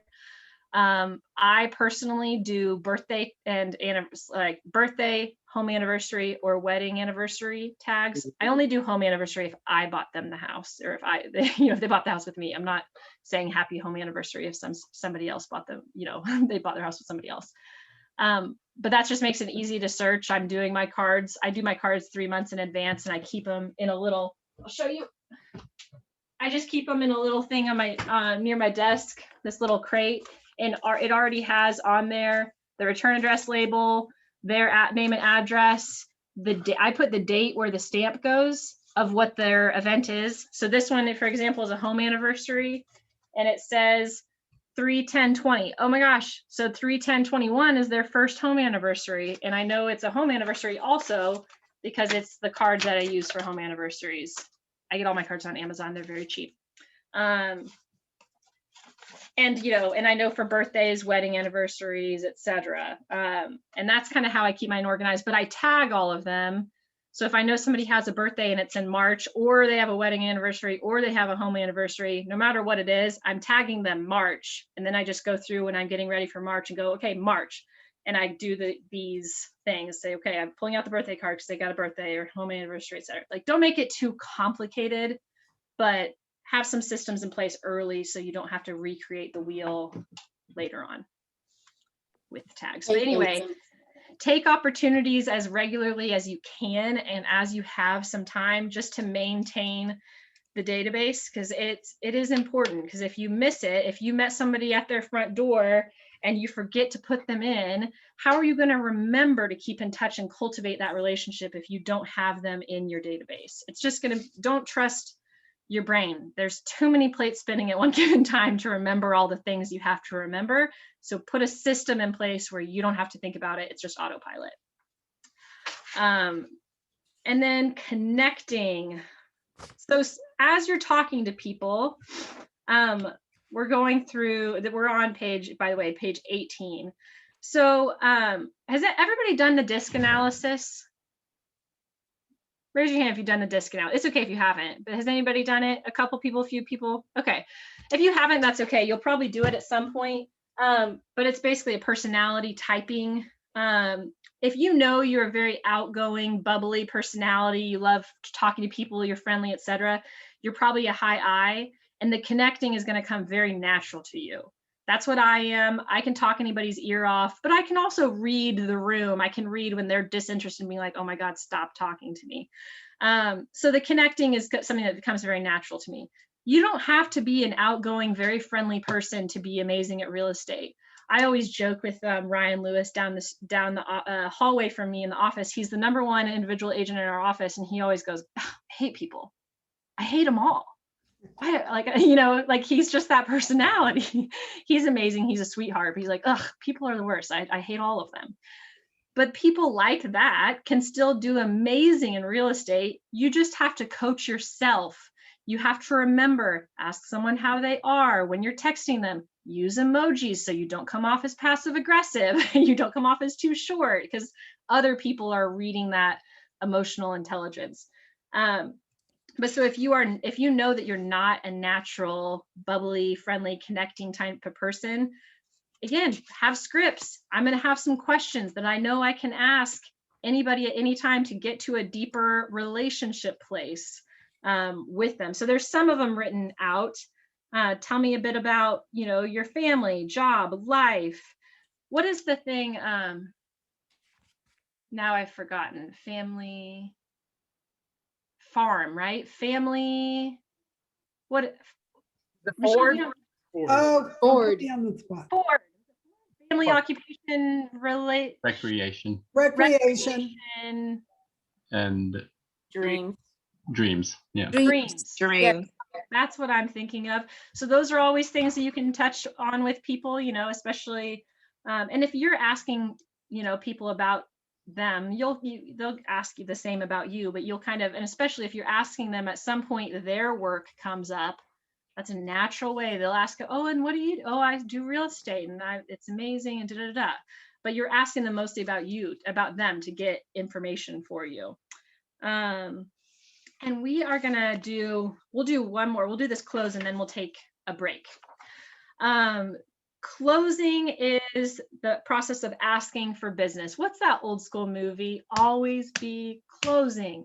I can't remember now what I'm thinking about. I think they were selling computers or something. Anyway, But really, if you can't just assume that people know that you want to work with them, and you can't assume that people know what areas of town you work. Like I've had multiple clients. I had a client who bought in East Cobb and Waterford Green, and I've called them and stayed in touch with them because they bought 2 years ago now.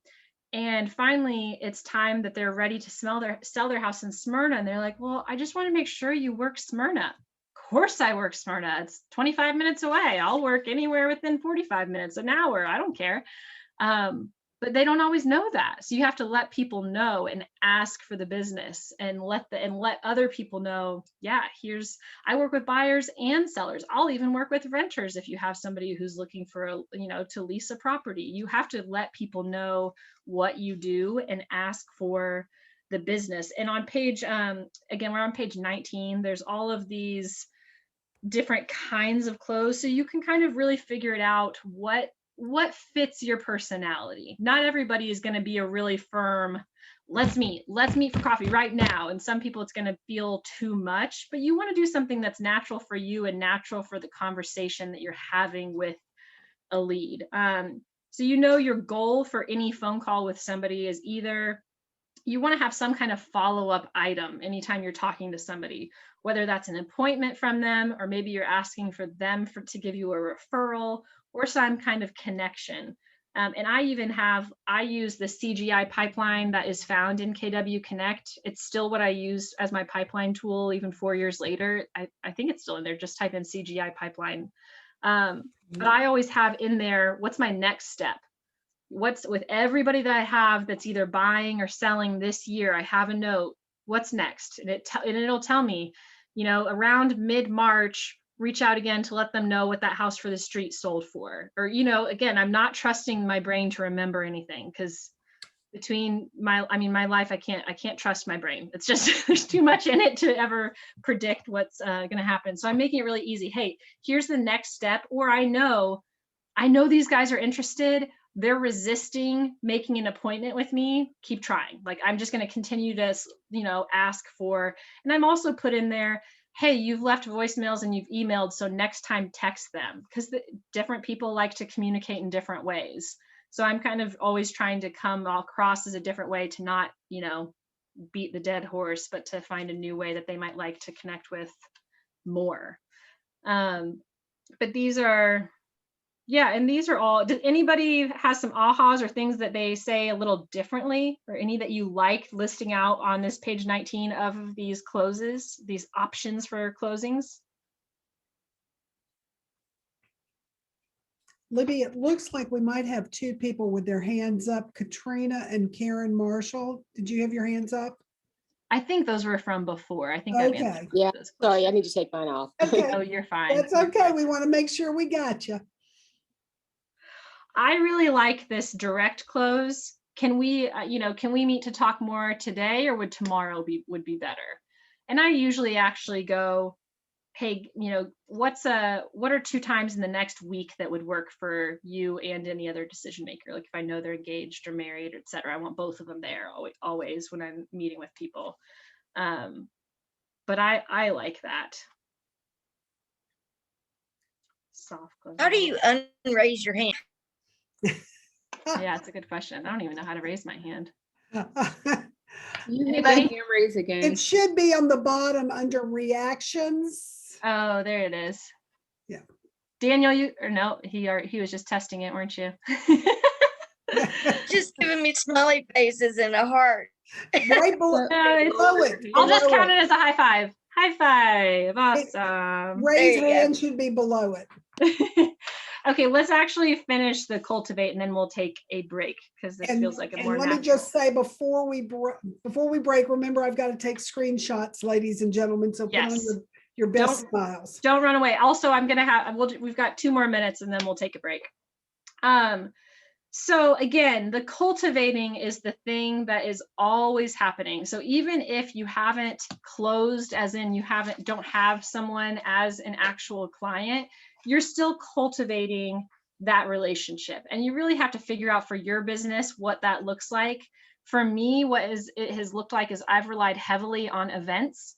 Our office hosts at least 4 events a year, I would say, between our office or our preferred vendors, you know, our lenders. And I rely heavily on those because I think they're awesome. It's just it's a very easy way to an excuse to call someone without just saying, hey, you ready to sell yet? Hey, you ready to buy yet? Hey, I'm still here selling real estate, because that gets really old. Like, oh my God, leave me alone. But instead just saying, hey, my office is doing, or you can organize this yourself. Hey, we're actually doing a canned food drive. We're doing a coat drive for Must Ministries. Do you have any, gently used coats I could come pick up from you, or you could drop off to me? Or I'm gathering them at open houses. I've done that before. Same thing with a food drive or a school supply drive. Those are easy. They're free. People feel like they're giving back. You are giving back to the community. So those are easy wins and very easy to set up, or just plug into what your office is doing. I mean, we used to have a movie theater thing, which who knows if that'll ever come back, but you can get creative with doing different things. And that shouldn't cost you a ton of money. This year, I'm going to do a car wash for my people, but this one's one that costs money because I'm in a different phase of business. Other free ones, I'm trying to think. We do a shred purge in our office. Your office might do something like that, like a dumpster day type event. What else have I done that is, I'm trying to think what other events but anyway, all that to say, events are very easy. They're very effective, in my opinion, because it's a reason to call someone and give them something of value that doesn't actually cost you that much money. And it's, it's another connection point. Oh my gosh, even if they don't come, they'll go, wow, they thought about me and wanted me to come to this thing that's kind of cool. Like it's just something that makes you memorable. It's not about who comes, it's about who you invite. That I think is a great way to cultivate relationship, and then just kind of lightly keeping in touch. You automatically put them into your newsletter campaign or your drip campaigns, but you also make a point to find out when their birthday is. You send a birthday card. It's those little things that I think mean something. And then also put in there, I'm either going to send the neighborhood snapshot or just remind myself, hey, every 6 months, send them what has sold in their neighborhood. Hey, did you know these things sold for that? Because the public thinks they know, they don't actually know. Oh yeah, this house out of the street sold for 320. Well, actually it sold for 300. They don't know. So that's what I would say too, is always find ways to, kind of cultivate and touch your leads, because that's how you're growing a relationship and building trust over time. Any questions on that before we break? Okay, we're going to come back at 2:45. It's 2:30 right now. So we're going to come back at 2:45, pause, and we're going to take, I think, pictures. Pictures. Everybody smile. Okay. Looking good. These look like people I'd want to do business with. We'll see you back at 2:45. Thank you, Michelle. Thank you.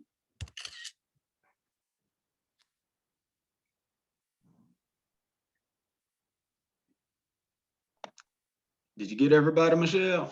I got y'all. Go and enjoy. Thank you for asking. No problem. Thank you. Mm-hmm.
we've got about 1 more minute until we'll get started again. And of course, what does that mean, ladies and gentlemen, in 1 minute? Picture time. Picture time. That's right. Exactly. You all have been great. I've enjoyed because as Libby's talking, I'm scrolling back and forth. I have to be the monitor. Somebody has to be the mother. And so I'm scrolling back and forth and I'm enjoying watching you all throughout this, taking notes, paying attention. What do you all think of Libby? And she's on the phone. She's on the thing. Isn't she amazing? Well, I lived in Kansas and I'm a proud Kansas State graduate. So I love Kansas. That's awesome. I'm a Wildcat too. Oh, yay. Go Wildcats. That's awesome. Yeah. Yeah, my daughter is a senior and she's applied to K-State. That's the first school I took her, even so it's far away. And I don't know what she's going to decide, but I'm just a little bit biased. I think it's the best school in the world. So that's so fun. My sister is a huge K-State fan and she has the Power Cat on her car and she like knows everybody in Cobb County with a Power Cat. I swear. She's like, oh, well, there's this car and there's this guy. I'm like, oh my I do gosh. too. That's awesome. We moved to Manhattan as a military family, and I'm like, I don't know these people. They bleed purple, and then a few years later, here I am. It's pretty endearing, I know. Awesome. That's do we have anybody from Tennessee? Yes, you do. Who is yes, you do? Akira. Michelle. Yeah. I'm from Tennessee as well. What part? Knoxville. Nashville. Nashville, Yay. Tennessee. Yay. Now I root for Georgia because they win. Tennessee. But my son graduated. My son graduated from Georgia, so I'm in that mixed family here. Anyway, it is now 2:46. I'm going to give everybody the opportunity. I'm scrolling through and we're going to start taking pictures. So if you would please just do your prettiest smile or your most handsome smiles, whichever. And here we go. Right. Whoa, Bala, I like your smile. All right. Everybody's looking good. And let's go to that. Also a quick rant session. My buyer saw a property that went live today. They're already not accepting more showings. Went live today. Bombarded with offers and showings. Won't even let today finish and get any new showings scheduled. Oh, this market's crazy, y'all. But that's why you have lots of clients and are always capturing more leads because you never know what's gonna happen. I've seen a lot of for sale by owner. And those ones are great because not everybody's seeing those. So you're not going to compete with, as many as, okay, we might be able to see it actually. Okay, well, maybe. All right, sorry. I will do that later. All right. So we are, if you're following along with the paper, which I do recommend, we are on page 21. Sphere of influence, pretty self-explanatory, but it's all the people who know you, trust you, and might do business with you. So this is, you kind of have to think big. I struggled at first with this because I'm, being from Kansas City, I'm like, my sphere of influence is very big, but it's not very local. And I do think that that is important. Not that you can't get referrals from outside of state and that that's not a great network to tap into at some point. You really want to focus with who is here and local. How many, okay, raise your hand if you think and would consider, in your sphere of influence, 50 people. 50 people, right? Keep your hand raised if over 100 people or more. 100. Nice. What about 150? Okay. 200 people. Okay. That's pretty good. How about we go up to 300 people? Okay. 400 people. Still see 500 people. When you say no, are you saying what's in our system? No, I'm just commands? not what's in your database, just people that you can kind of think you're guessing you've got, yeah, that is in your sphere of influence. I'd say the average usually is around 150, but it seems like some of you have a much bigger sphere of influence to start, which is amazing.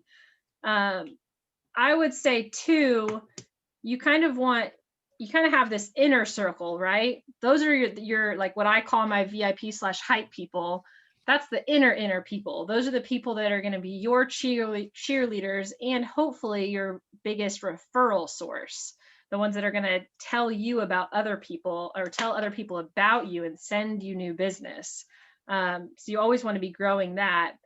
But it's like, it's kind of a punch in the gut, and it happens to all of us at some point, that you see on Facebook that someone bought a home and they didn't buy it with you. You go, oh, man, that was a missed opportunity. I didn't even realize they were trying to buy. Like I didn't, there was somebody I know, or I could have had that.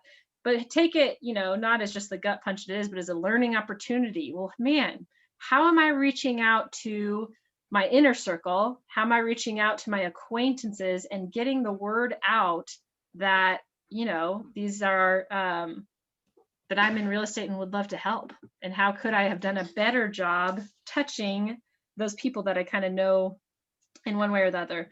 And you kind of can see, you do have to think creatively too, because immediately what might come to mind is like former coworkers, your neighbors, family, people that you might have gone to school with or worked with or been friends with. But also think outside of that. I think there's some interesting ones in here, and hairstylists. I say that because the person I was just whining about is my hairstylist. I'm finally been talking to her for 2 years, and she finally has, good enough credit to buy a house. And it's like, oh, hey, I wouldn't have thought of that maybe 3 or 4 years ago, that, hey, they're going to live somewhere. And not only that, but who talks more in any given day than a hairstylist? I mean, that's like their job is, obviously their job is harder than just talking to people, but they could be, if you make them a raving fan, that can turn into some great referrals. Your dentist, your mechanic, your mail carrier. I will tell you, I love my mailman. His name is Bob. And I give him he has a sweet tooth. So I give him little treats randomly because none of them have worked out yet, but that's okay. He has given me a couple of referrals. And what I do is I reward the behavior, not the result. So if you give me a referral, I don't care if it doesn't close or not, if it never even makes it to that appointment stage, you thought of me when someone said they had a real estate need, and that is all I'm asking you to do. So I'm gonna reward the heck out of you as often as I can. But there's some interesting ones. Your kids' teachers, definitely other parents, your kids' sports, social media networks, other KW agents, whether that's, especially if it's, you kind of need to find people now up in Rome, down in McDonough, places that, you're probably not going to go there, but at some point you might have a client who's ready. Can you be referral partners? Because it's pretty likely that somebody that lives over an hour from you also doesn't want to come up to you when they have a client. So you can kind of be referral partners. But it is a good thing. I should close this door, to think outside. Think outside the box with your sphere and how you can grow it too. Insurance agents are also a great one, or anybody that we're referring people to, your lenders, insurance agents, movers, your favorite plumber. You'll kind of grow preferred people for these. And these are all people that it needs to be a positive, mutually beneficial relationship, not just you asking them for business, but you referring them as well. And then touching base and not being scared to ask, hey, what else can I do for your business? I appreciate your referrals and anything you can hand me.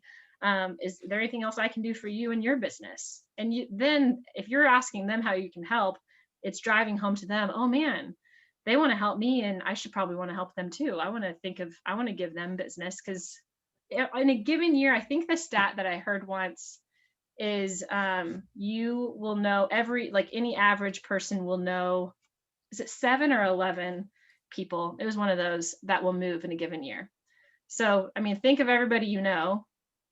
And if everybody you know knows even 7 people that are going to move this next year, that's a huge potential for business for you if you're really doing a good job of with your sphere of influence of, you know, communicating to them what you do, why you're so good at it, why you love it, and why people should choose you. All right, so we're gonna do a little bit of brainstorming on this on page 22. I want you guys, does everybody have a piece of paper and a pen in front of them? If not, you can pull out your phone and do it in a note. I don't really care how you do it, but preferably in a paper and pen. We're gonna have a little competition. I want you to write down names. Think of specific people, first name, last name, preferably. If you don't know a last name, that's fine, you can skip it, but I want you to at least try to write down full names, as many names as you can for each of these categories on page 22. So, and we're gonna go now, we're gonna go for 5 minutes. It's 2:55, we're gonna go to 3 o'clock. Start writing now. So again, this is immediate family, friends, relatives, neighbors, past coworkers, hobby or sports groups, teachers, church, professional services, bankers, personal services, home or auto repair, other real estate agents that do not live right around you, that don't service the same area, mortgage title, appraisers, and more.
Two more minutes.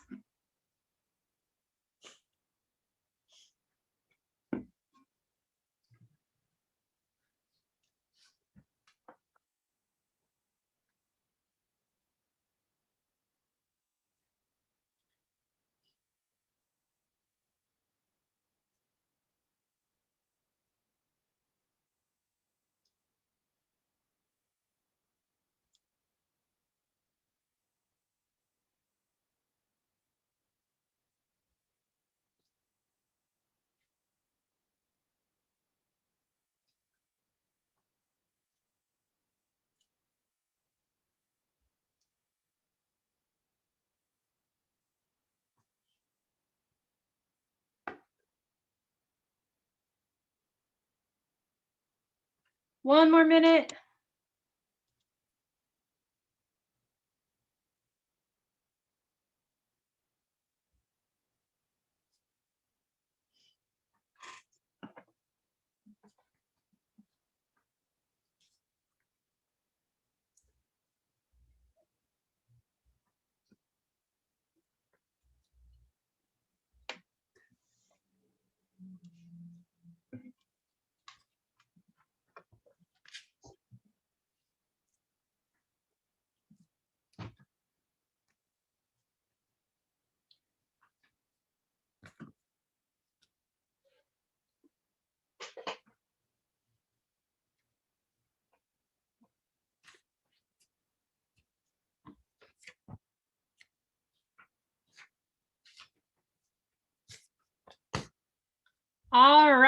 let's wrap up.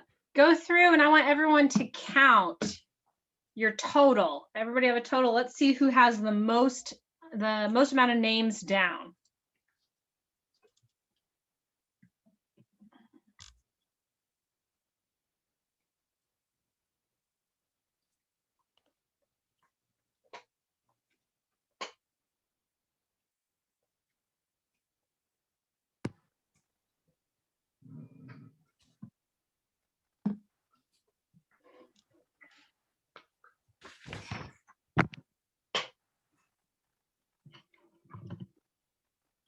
All right, start calling out. How many names did you guys write down? I see some in the chat box. We got 16, we got 30, 35. 7.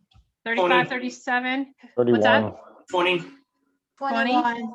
21. 14. 23. 55. 55. That sounds like the winner so far. Can anybody beat 55? 87. 87. 87. That's amazing. Can anybody beat 87? So I'm cleaning up my database now. I just did an import of contacts and things, which I don't count at all for this because there's like 865. That's awesome though. Yeah, it doesn't count for this activity, but that's still No. a lot of people to know. But it's daunting because I've looked at the names. It's taken like 2 days to go through. And it's like, I know these people. Write some notes. That's my favorite thing of like, how did you meet them? What's the connection? Because sometimes it is hard to remember where you, and you know, and just lie. Anytime I talk to somebody, I mean, I'll look them up in Command to remember, but if someone just randomly calls me, oh, how are you? It's been a while. You can kind of BS your way through sometimes if you don't know exactly how you met someone or where you, and it'll probably click eventually. But that's why you're keeping your database clean and updated with notes will help in the future because you want to know who's calling when someone's calling. You want to know, oh, I met them at that one open house and you know, now they're calling. It's great. But no, that's awesome. What were some ahas? So, well, first of all, round of applause for Kathy for having 87. That's amazing. And everybody's on mute. What are some ahas? What are some takeaways for you from this activity? Like anything that you learned or any maybe missing pieces that you saw?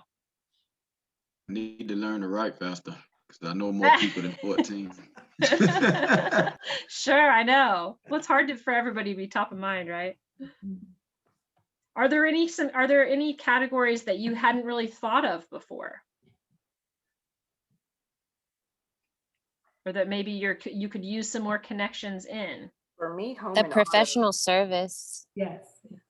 Yep. And home and auto for me. I didn't think Home and about auto. the builder. Yeah. I didn't think about Absolutely. cultivating someone like your doctor or dentist. Right.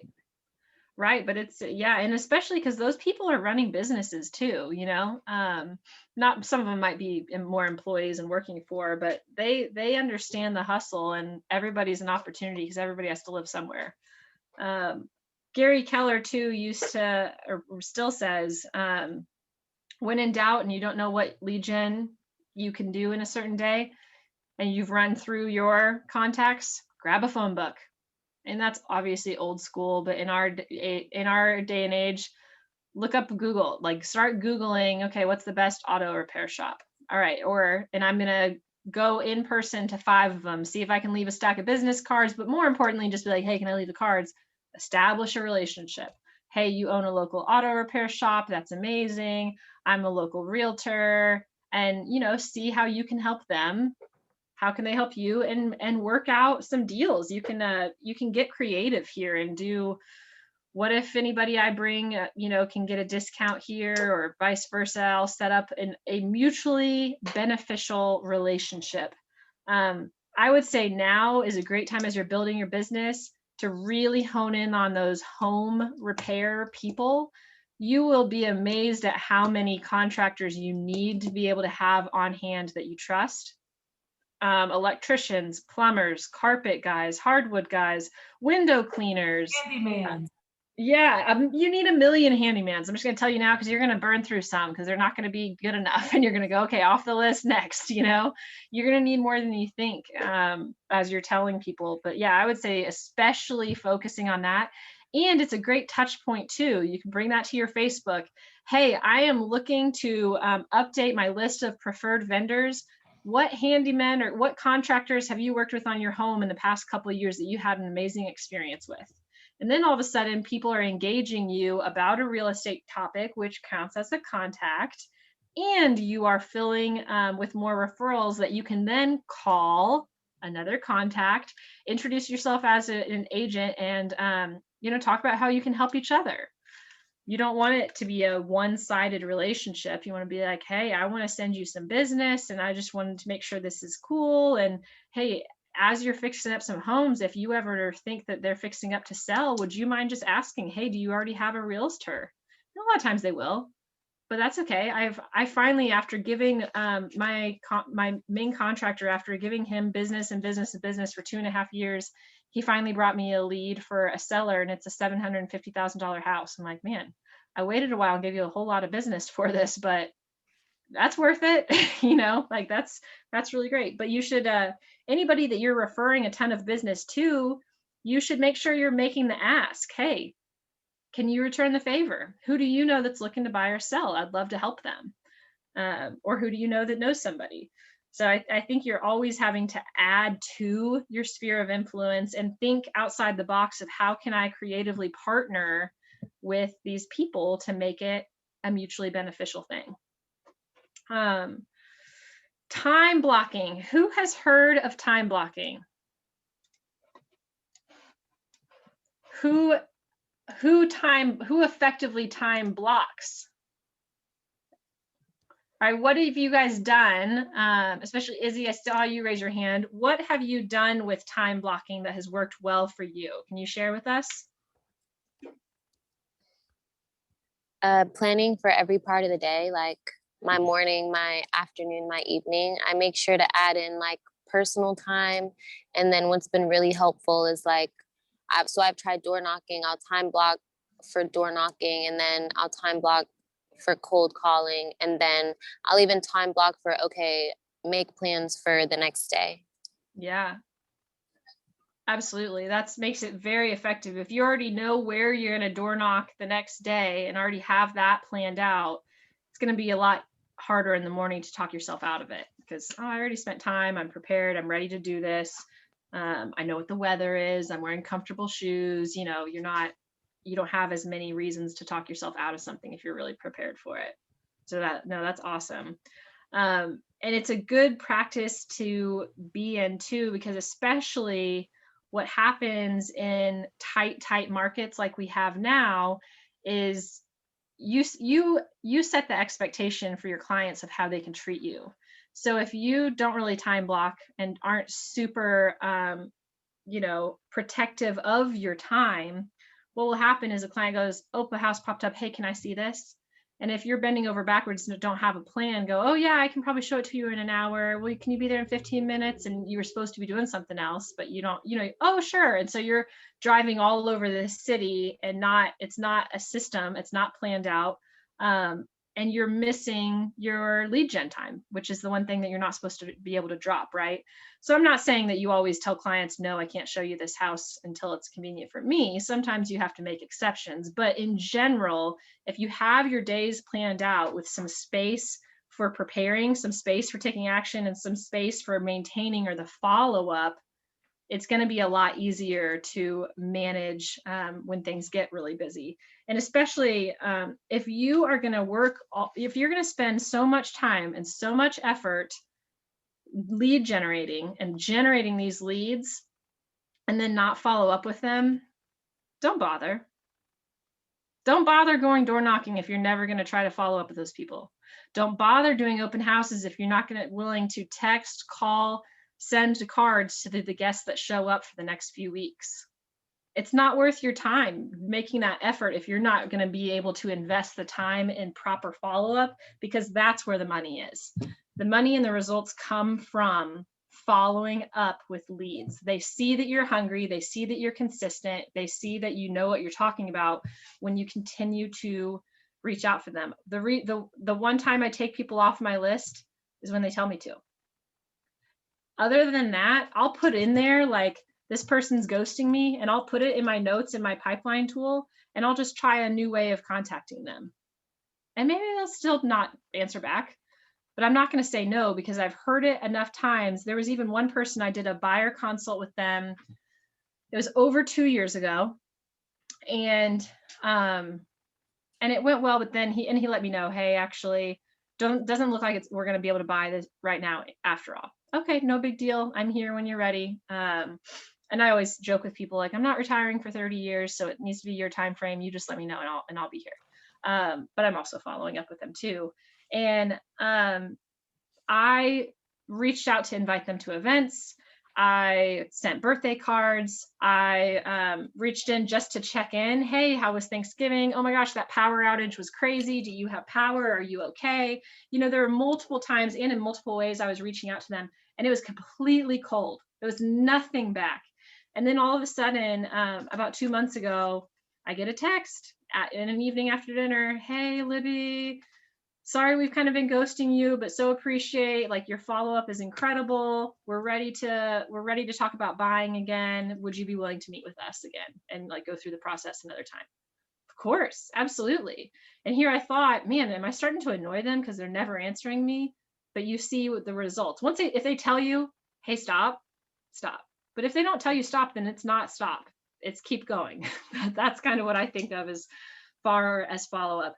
But you really do have to take time for each of these three things. I love what Izzy said. If you take time to prepare the day ahead, that will help you a ton, because then you get into your office, whether that's at your house or actually in the office, and you can just go. You don't have to spend a half hour, an hour talking yourself up. You're doing your affirmations maybe on the way in or right after you wake up in your morning routine. And so once you get to your space, you're ready and you're hitting the ground running. You're knocking on those doors, you're making those cold calls, and you're just going for it. And then the follow-up time, you're updating your database, you're sending handwritten cards, you're scheduling the follow-up piece with them or putting them on smart campaigns, etc. Those are all very important pieces, and you have to do all of them, or it's not going to be worth it. I believe we've got a video. Michelle, do you have that queued up for us? I do. Amazing. Let me go ahead and share the screen. And you ready? Can y'all see? Can you see the video getting? Now we can, Michelle. Okay, here we go. Lead generation is your #1 job. You have started by calling your Mets, your sphere of influence. You have even reached out via social media. But what do you do when you run out of contacts? Where can you find more leads? There are many places you can find additional prospecting opportunities. Think about your children's sporting events or activities. And don't forget about your own organizations and clubs. Your children's school or PTA would be an excellent source for contacts, as well as your place of worship. Even your mechanic. They rely on referrals for their business just like you do. Using these and other sources for prospecting opportunities will lead to more contacts and referrals that will grow your business. More contacts and referrals will lead to more appointments, listings, and closings. This will help you meet and exceed your goals.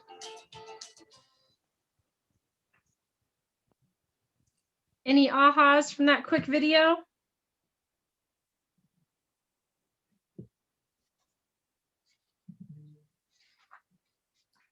It's kind of what we were already talking about, right? Of just connecting with people. And I would say you have to go through your day and your normal life looking for opportunity. What opportunity is out there? And what is something, I don't know, Andrew Morgan is kind of the master at this. He's at our office with Paige Morgan team, if you've heard of them.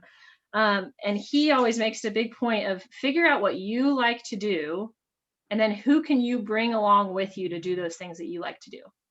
you know, he's a baseball guy. So he's always, his kids are very involved in baseball. And so he's always looking for opportunity, taking friends or clients or potential clients, and let's go to a baseball game together. We're making a relationship, we're making a connection. Eventually real estate's going to come up because it's a part of my life. But also at the baseball field, he's looking out. What parents can I talk to? And real estate slips in. So you're kind of going through your life and figuring out what opportunities are there waiting for you that you just have to latch onto. I have an anecdote that speaks to that. Yeah, go for it. I went to Topgolf. I think it was either last weekend or the weekend before. Yeah. And I ended up getting stuck on like a really long wait, like a 2 or 3 hour wait. And this couple was really nice to me. They like invited me to their table and we started chatting just about everyday things and ended up getting into real estate. And they're actually planning to move out of their house within the next year or two. So that was a fun connection to make. That's awesome. Absolutely. No, that's really great. I always laugh at my friend Chris, but he does an incredible job of getting real estate referrals anytime you're out with him, like to eat, or if you go and grab a drink. Or one time I hopped in a cab with him in a different state and he's like, hey, so what are your real estate goals? Which it works for him, right? Like I mean, I was like, Chris, it's so cheesy, but it works for him. So it's like, here I am saying, oh, my limiting belief is no, that's cheesy, it's overboard, but it shows up for him. It works for him because he does it consistently. He's constantly asking waiters and bartenders and anybody at a store that he just happens to walk by, hey, how are you? You have any real estate goals for this year? And it's just, it works for him. So you kind of find the thing that works for you and you do it consistently. You get a little bit of courage and try it once, and then you realize people don't run away screaming from you. And there you go. We're on page 24. So the preparation, which is kind of what we were talking about for the time blocking. You want to get ready before, especially if you're planning on doing a bunch of cold calling. You're figuring out, well, who am I calling on any given day? Am I talking to people that I already know? Am I talking to my sphere and trying to get referrals? Am I calling around for sale by owners? Because like someone said, there's going to be more popping up too, because they realize the market's hot. Hey, maybe I don't have to spend, full 6% realtor commission. I'll just do it myself. Or am I calling, my neighbors, am I circle prospecting around? Hey, these properties have just listed or just sold. You can get, names from the tax records, and there's a whole bunch of services where you can get numbers. But honestly, I stopped paying for the services because I think True People Search is one that I use. TRUE. Here, wait, I'm going to put True. I'll put it in the. I wanted to go to everyone. TruePeopleSearch.com is one that I use to get numbers. It's not always 100% accurate, but it's better than nothing. And that's something that's a way to get numbers around neighborhoods just by, it's not quick, but it's tax records, look up the name. And you can do the same thing with expired or withdrawn listings. You don't have to pay for a service. If you use that True People Search, it gets you some accurate information. Allied resources, that's essentially what we were talking about with like, your lender, your closing attorney, your home inspector, your contractors, your plumber, your electrician, any of that. So there's a bunch of different people you can call. So you can kind of just pick one each day. Who am I going to talk to who's due for a call that I haven't talked to in a while? Another part of practicing is, what am I going to say? Because you don't want to just have the phone ring and you go, wait, am I just going to, hey, how are you? And you're talking for 5 minutes, you haven't even brought up real estate. You want to be clear and concise. Autherine is our productivity coach, and she was just telling me the other day a script that she's using right now with her friends as she's calling and saying, hey, yeah, Tanya, listen, I don't have a ton of time to talk, but I wanted to ask really quick because I have so many buyers right now and there's not enough listings. Do you know anybody in your life who's looking to sell? Okay. Oh, your neighbor is. Okay. Could you connect me with them? Maybe put me in a group text message or send me an email. Oh, that's amazing. You're so wonderful. Let's get lunch in a couple weeks to really catch up. Okay, great. Thank you so much. And it's a quick 90-second phone call that's really effective because maybe they don't know anybody, but they're seeing, wow, she's working. She's doing stuff right now. And maybe they do think of somebody later and say, actually, I think my mom's neighbor was thinking about moving. Well, that's incredible because that's also a lead for you. Catherine's in my bold group. She's awesome. She is amazing, isn't she? Yeah, she makes some things happen. Taking action. So then again, you're hopefully time blocking for your lead gen, whatever that is. That's really important because to me, what I do, like even when I was door knocking this week, I tell myself I'm door knocking at this time. And again, this week it was Wednesday with my son instead of my daughter because Cobb and Wednesdays are off. So I'm not bringing my phone. Any calls are not going to be urgent. They can go to voicemail for the hour and a half that I'm going to spend door knocking, emails, etc. I don't have anything that can't wait. So, and I know that in the afternoon, I'm going to come back to 20 text messages and 15 emails and a few missed calls. And I'm going to be stressed out about it, but I'm not going to bring my phone because otherwise I'm going to stop doing what I'm supposed to be doing and start answering calls and these things that seem urgent, but they're not nearly as important as feeding your database and actually trying to find new leads. So that's why the time blocking is so important, because it keeps you focused on the most important thing. Because sometimes the most important thing doesn't always feel urgent, but if you don't do it, then all of a sudden your business really suffers. And then I really like the note too on maintaining. So that's kind of like maintain / the follow-up of at least putting in your calendar some time. Okay, now I did that thing. I'm going to put all of those new people into my database. I'm going to write them thank you notes. I'm going to put my numbers into Tally or into my 411, where however you're tracking your results, because you need that time, or otherwise you can't just go right to the next thing. Because then again, if you're not having a system for following up with people, it's just kind of a waste of time to actually do it.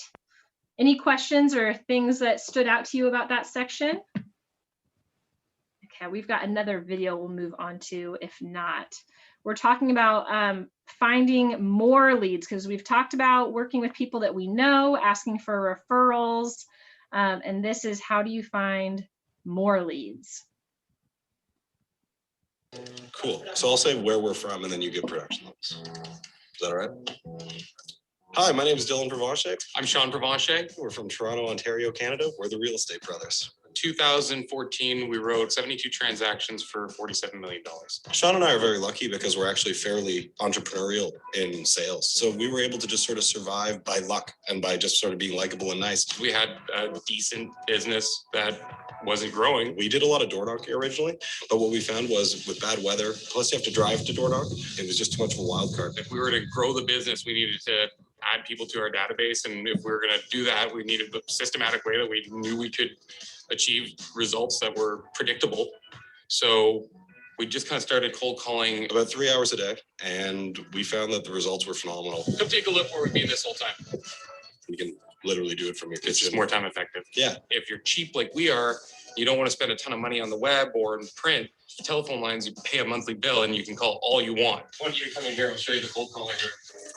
We've got a map where we've broken the entire city into zones. We like to target areas where we have buyers. It's been scrubbed to the do not call list, and it still represents over 250,000 phone numbers. All of our desks have 3 monitors. We have Mojo in the middle. We have our scripts on the right. And then on the left, do some research on the house they're calling for, stuff like that. Cold calling is like adding jet fuel to your car or something. Like it pumps your business up. We went from making, what was our first year? Like 70K. And then this year together we did $1.1 million. So this is Sean calling from the Real Estate Brothers. You know what? I'm so sorry to bug you today, but I just noticed that you have to treat cold calling as though it's an appointment. If you don't prioritize it, things will always find their way in and block you from being able to do it. It's the most important thing you can do for your business. Absolutely most important. And you have to quantify it as well. The bold 100 contacts a week is a really, really cool way to set a bar and get started and stick to it. Whatever your decision is. I was just wondering, is anything changing your plans? You still think it was great to get it on the market? You can't think today was a bad cold calling day, because today doesn't matter. What matters is what you accomplish in a year. And if you just keep adding people to your database and systematically follow up with them and take care of the people who you work for, you'll do great. You're not always going to have great success every day, but it's by doing it every day that you have great success. We're going to be in the neighborhood for the next 2 weeks giving free evaluations. You know what I'd love to do? I'll say too that one thing that we were afraid of, and I think everyone is is just the rejection side of things. People being mean to you on the phone and rude. We have this saying with our team that you're either part of our future or part of our past, and either way, it's fine. But the people who are rude to us are obviously not going to be part of our future. Have a chuckle about it. Like, honestly, when someone cusses at me or something, I just laugh because it's funny. Do you think that it might make sense for us to flip some intensity for the weekend? The more time you spend not on the phone, you're losing money because that 3 hours of my day is my 20% where I make my money. Don't get ready to start thinking about how you're going to eventually do something. Just do it. Like, Just do get it. Done. Stop watching this video, get off your butt and go start dialing numbers and talking to people. Just get on the phone. Yeah, and if you hate money, don't do it. Yeah. I think. If you hate money, don't do it. That's so funny. Any ahas from that or anything that stood out to you?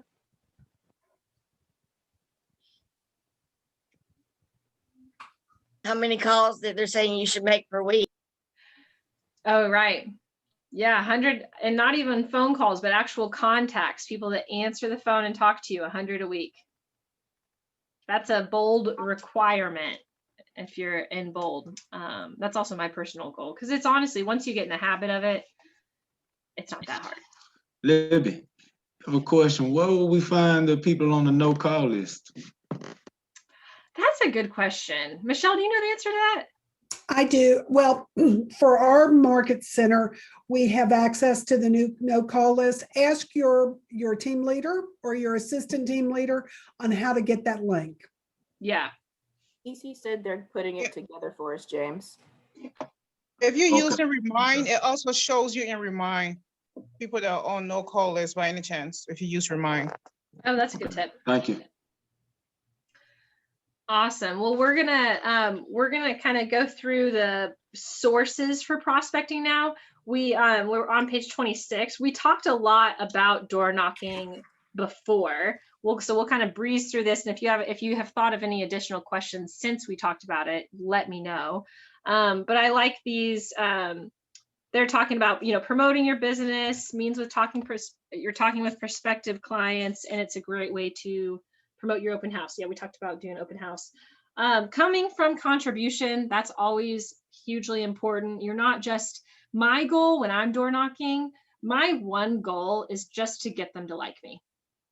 Honestly, if they just think that I'm a friendly person that they can talk to, I'm in, and that's my goal. They might not want to sell real estate, or they might not be looking to make a move, but if they like me, they might remember me, and maybe they'll share a referral with me down in the future, which has happened a couple times. So you don't want to be pushy. You just want to come out of curiosity and come from contribution. You're not trying to get something from them. It's not a transaction. You're trying to develop a relationship where somebody thinks of you and thinks of positive things, thinks of real estate and thinks positively of you. You're asking for business, of course, still, and you can, I give free advice all the time because I'm just trying to give value, offer value, come from contribution, something that you can help. Marketing, giving them market information. Again, like, here's what your neighbor's house sold for. This one is just listed. Or like, do you need any home repair companies or painting? All of those things are things that you can offer when you are door knocking, as well as I love, like you already know, I love the buyer script. And I also like going around with like, hey, this just sold. Can you even believe that? It's wild. Any other questions on door knocking? We kind of talked about that at length earlier. Okay, moving on. Who has called or who has made a connection or talked to somebody that is listing their house by owner before? Raise your hand, and I'd love to hear your experience, actually. Anybody talk to somebody who's selling by owner?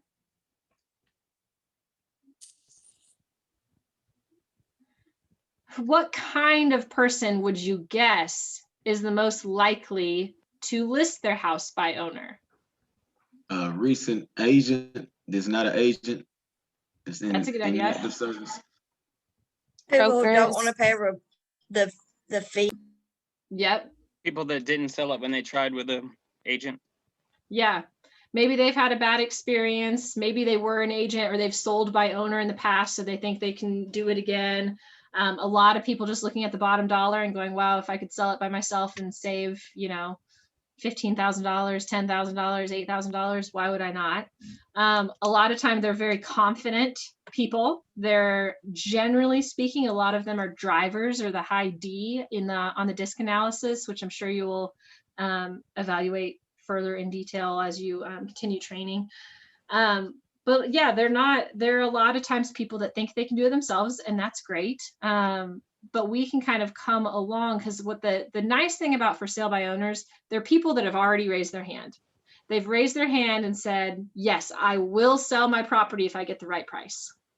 So that is what you're looking for as a qualified lead. It's somebody who is already interested. I will say sometimes the price that they're thinking about is literally crazy, but you know, that's okay, because you can kind of still be around. I've talked to somebody, I started talking to her in October.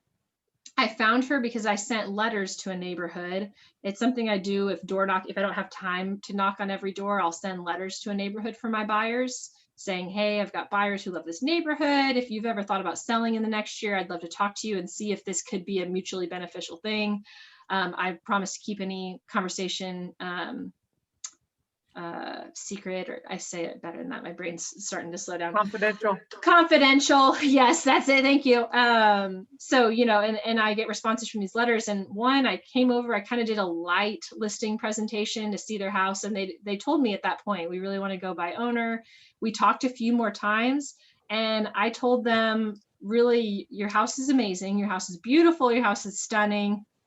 It had original paneling and it had an original kitchen. There was carpet in the master bathroom. That was not so stunning, but that's okay. Sometimes you have to tell them a little bit of what they want to hear because they love their house. And I tell them, but it's also not worth $50,000 more than your neighbor's house that sold last month was. It's just not. I really think it would do really well at 550. I think 600, you're going to limit your options and you're pricing it above what the market is doing. And no, I will not do it for 4% commission because I have to give 3 to the buyer's agent and I have to feed my kids, and I can't feed my kids on 1%.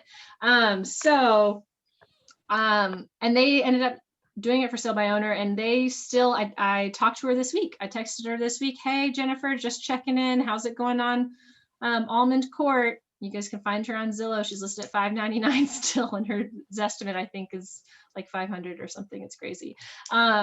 Oh, good. I don't need any help now. Well, great. Glad things are going well for you. And I just kind of do the slow burn. How can I help you? What can I do to help? But FSBOs are people that are definitely, their information is already easy to get. You can find them on Zillow. A lot of them are on Zillow or realtor.com. You can also just drive around and look at signs because sometimes they only put them in signs. But I would say Zillow is probably the #1 place to even get that information.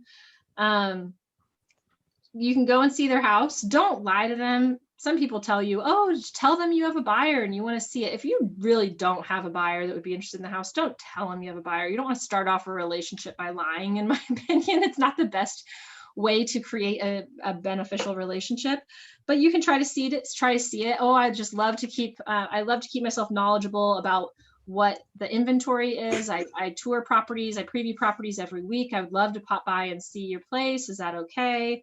And really, you're just trying to consistently, trying to add value to them and show them that you could do a really great job of getting them a buyer. And one of the best questions you can ask a for sale by owner is like, why do you think you haven't sold yet? What do you think is missing? Because you can kind of point to, it's probably price. It's also marketing. They're really limiting their marketing, especially in this market when you know you could get 30,000 above list price and no appraisal and blah blah blah because you have so many offers, but they're not exposing it to, you know, when you list with a KW agent, our listings go to over 300 websites. You know, we are getting you that mass exposure that you can't get yourself if you put a sign in the ground or put it up on Zillow. So you're kind of slowly winning over their trust.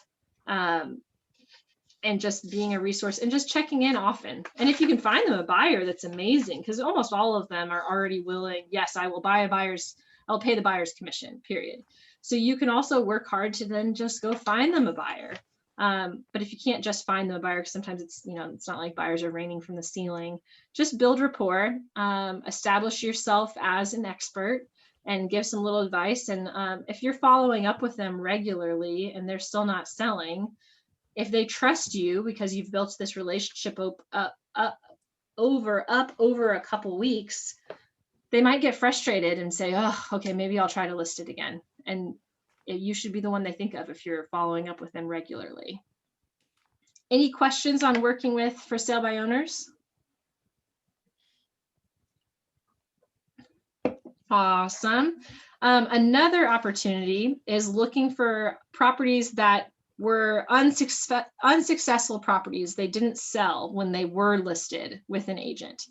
One thing I will note well, anyway, so you can look up, you can find this just in FMLS, right? You're just doing a search, expired, withdrawn is a category that you can look at, and you can see the prices that are the properties that did not sell.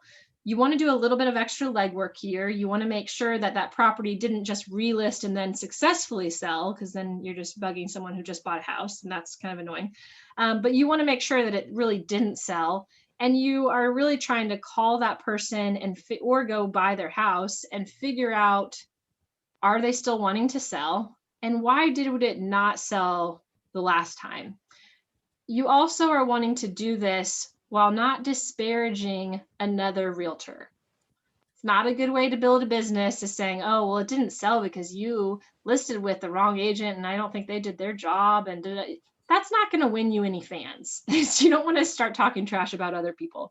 But what you can do is just come from contribution. And we know that most often a property does not sell because of price, because of condition, or just because of a lack of marketing, or maybe not the proper marketing. And you can say that in a classy way without totally ripping apart another agent, because that's just, we're better than that at Keller Williams. So again, you want to confirm that it actually did not sell. It wasn't expired, or it was a withdrawn property. And you want to be consistent. Again, you can door knock these, or like leave information for them, or you can try to call them. And also know that these people get, especially right after it expires, they get a lot of phone calls. They're not likely to be really excited to answer the phone, because they might have had 100 other phone calls that very same day from agents trying to get them to list with them. So a lot of people, like I know the Cheever team in our office does this, and they start at 7 a.m. because they want to be the first to call.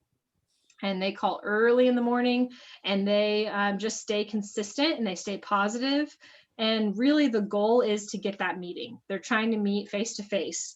And they're ready with their scripts. They know exactly what they're going to say. Well, why didn't you bring the buyer? Why didn't this work out? And they know how to respond to each objection. And at any point in time, you need to be ready to meet them, because it might be that they're like, okay, fine, come over in 30 minutes. That's why I'll show you in my office at any given time, I've got a stack of listing presentations that are ready to go. All I have to do is add the tax record printout, the comps, and make sure that I have the proper forms, like, if lead-based paint isn't needed, I take that out, et cetera, et cetera. But you kind of want to, as you get going within real estate, you want to have your materials ready. So at any point you can be ready to do a listing presentation or a buyer consult within 30 minutes.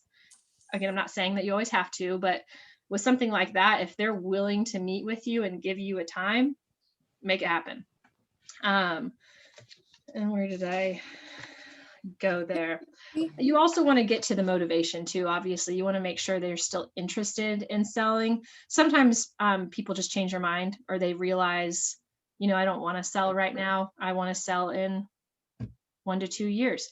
Great. That's another lead for you. And you put that in your pipeline and continue to follow up with them, but not in the hounding way, but in a positive way. Any other questions on the expireds or withdrawns? Libby, would you mind telling us what is in your listing presentation packet?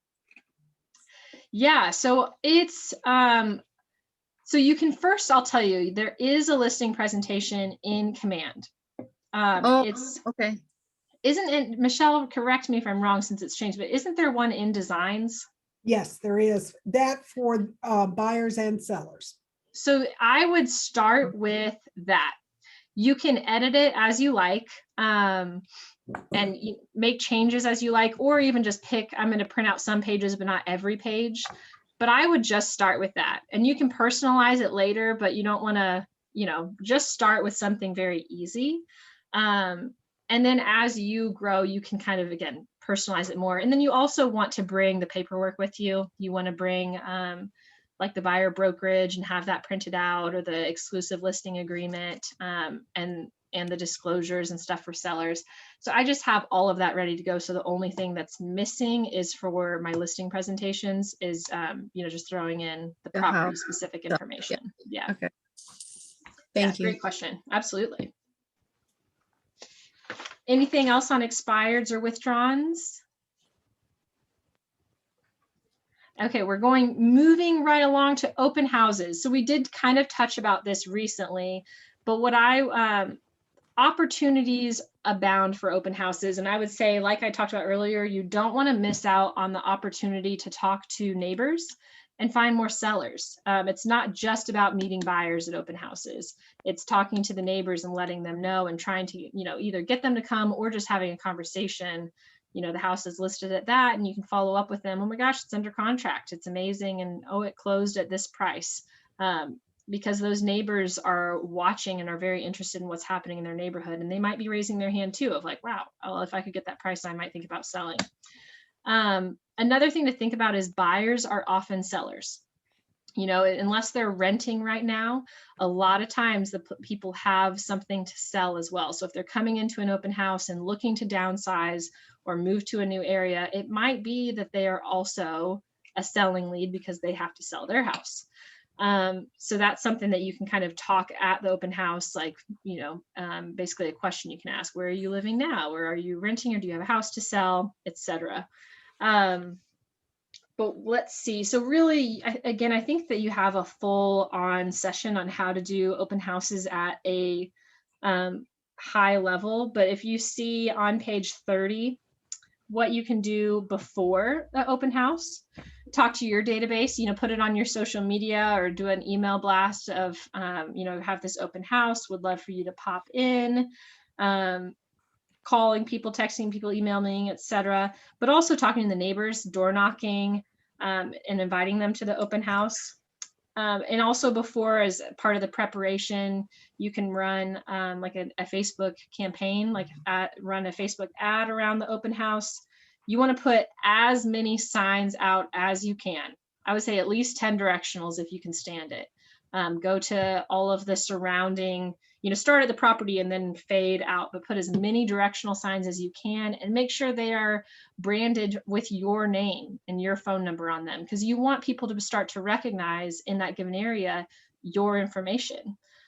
So of course you'll need to check with the listing agent, because every once in a while some listing agents are like, no, I only want you to use my signs. But a lot of them, if you tell them, I have my own signs, I'll take them out, I'll put them out and pick them back up, great, then they don't have to worry about the signs. So I would get a whole bunch of signs that you can use, the directional open house signs. And you want to put those out on a Friday morning and pick them up after the open house on Sunday evening is kind of the best practice. It also depends. You can check. I know some cities, like I think Sandy Springs is one that does not allow balloons. It's a no balloon area. So I actually started doing spinners on mine, like from the dollar store. So that's something you can do. And you also want to check too on what is the like city or county ordinance for directional signs. But I think Cobb County, at least, and I think Fulton too, you can have directional signs out from Friday to Sunday, but you can't leave them there all week for the most part. That's when your signs start getting taken, and they're they're only $5 or $6 a piece, but it adds up if 10 of your signs are taken. That's not a great day. So don't make people mad.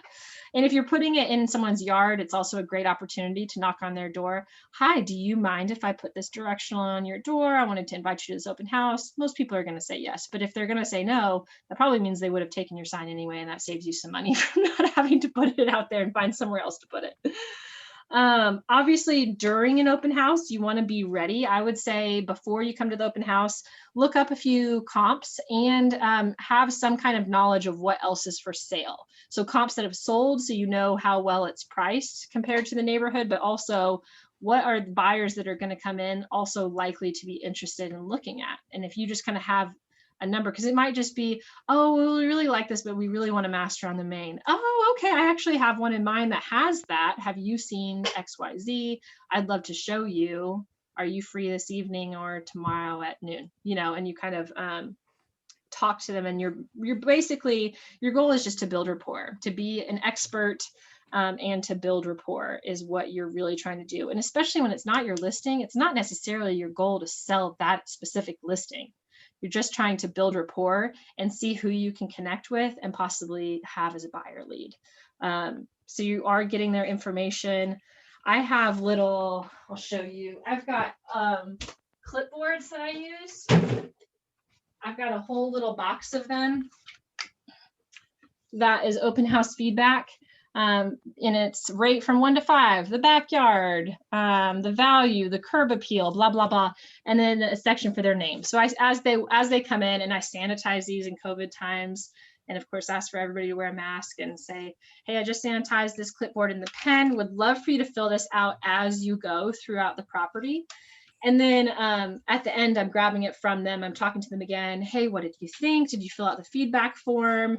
That's so great. And you know, you're trying to just build rapport as much as you can with them. Best advice I ever got from open house is focus on the people that you connect with. I mean, try to make a connection with everybody. There's going to be some people that are just tight-lipped and don't want to talk to you.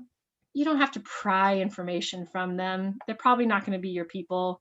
You're polite, you're professional, but don't bend over backwards trying to get a buyer's agreement from somebody that doesn't want to talk to you. It's, you know, it's probably better to use your time with people that are a little bit more open and you're connecting with, have some kind of natural rapport with.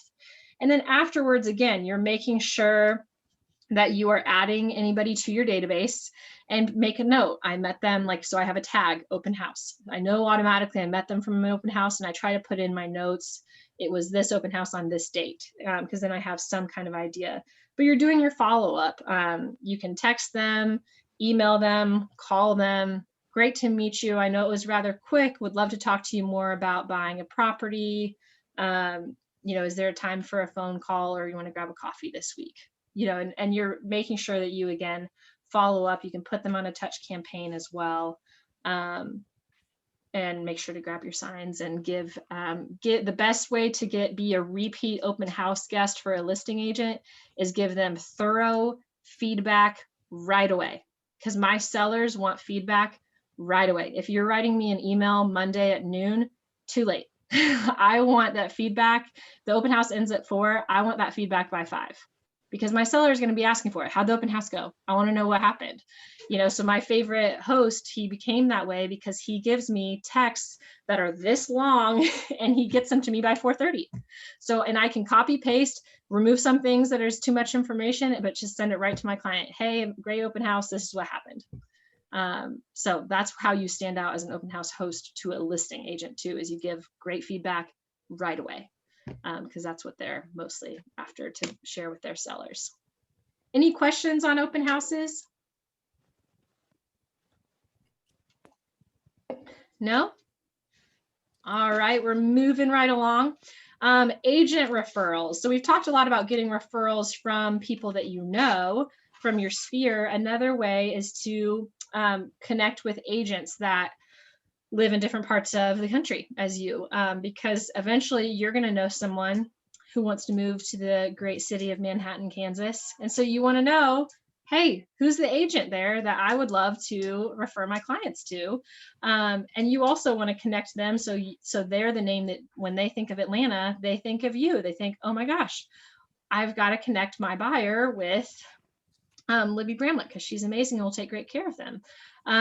So you want to kind of connect, and that's the things that come in handy for this is any kind of, within Keller Williams, there's a huge network of agents. Obviously, you can use Kelly to connect with people, but also, again, the more personable you can be, the more in person you can be, the better. So at events like Family Reunion, that's once a year in February, or Mega Camp, which is held in August. That's a huge opportunity to kind of build your agent referral business. One of my good friends in the office, 40% of his business comes from agent referrals. I probably do 1 or 2 a year. That's not a big focus for me, but he's killing it in that game. Generally, you receive and ask for a 25% referral fee, like 25% of the commission, to go to the referring agent. Although, again, it's negotiable. Some people are going to ask for more, or sometimes you can get more to get it. But that's a good way to not pass up. So if you already know realtors in different cities, connect with them. Hey, just wanted to make sure you know I'm in Atlanta. I'll think of you anytime I know somebody moving to Chicago. Would love for you to do the same thing to me. Because the thing is, they're also in an office of agents. So I mentioned before that agent referral that didn't work out. They got my name from a friend in Louisville that I had met at Family Reunion. So, because a lot of times you just ask the office, oh, I need somebody who is an agent in Chattanooga, because you might not know somebody. Well, somebody in your office might know somebody. They connect you with them, and it's just a way to kind of grow. So you want, to get the word out to other realtors, and it doesn't have to be within Keller Williams, but always helps when it is. Who has a social media presence as, already set up, kind of a business social media presence? Awesome. Or like it might be personal, but you're sharing about. Awesome. Great job. If you haven't already, I do recommend, everybody does this differently, but I do recommend having business profiles set up as well as your personal profile. Just because you can run ads through a business profile and you cannot run ads through a personal one. And I also just like to keep my personal life a little bit a little bit separate. I don't want, my kids show up sometimes on my business feed, but it's mostly about real estate. And likewise on my personal feed, it's mostly my personal stuff, but every once in a while, 20% of the time I'll post something about real estate just to remind people that I'm in real estate, but I don't want to overwhelm them with real estate information. They go, oh my God, why am I even following her? She's just talks about work, So I personally keep them separate. I use primarily Facebook and Instagram. My assistant was telling me today, she was like, oh my God, there's a million people that are really funny on TikTok that are doing real estate stuff. And I probably should get with it. I'm just not that cool. And also like the Clubhouse thing and Pinterest. I'm like, oh my God, it's just all a lot for me when my life is really full. So I would say, but it is important. You can't ignore it. It's a part of our world. It's only going to become more part of our world. So pick some that you can do well in. I would establish some kind of presence on the majority of them, like LinkedIn, Facebook, and Instagram. I don't think you can avoid. And if you are somebody that you think can handle more, I'm like, Twitter, when was this written? It was written in 2019. I guess people are still on Twitter. I just haven't done Twitter since 2008. An agent that I talk to gets a lot of business from Twitter. See, and it's like there's opportunity everywhere. And YouTube, I do have a YouTube page, but yeah, there is a ton of opportunity in general in social media. I have found personally, Facebook is great for communicating to people that you already know. And Instagram is really great for finding people that you don't know. Follow a bunch of local restaurants or businesses, and anybody who's following them, for the most part, you think are going to live nearby. So then all of a sudden you can have kind of this presence of, oh, these people probably live nearby. I'll follow them. A lot of people follow you back. And then all of a sudden you're generating interesting content often enough for them to peek in, both in your feed and in stories, because right now it seems like stories are more popular than the actual feed. So it's like you kind of have to stroke the fire a little bit just to kind of have a presence. Like I just have a goal of posting at least 3 times a week. And it's not always incredible content. There's a lot of people that do it better than me, but I'm just trying to keep up some kind of presence. So I would recommend having some kind of presence on there.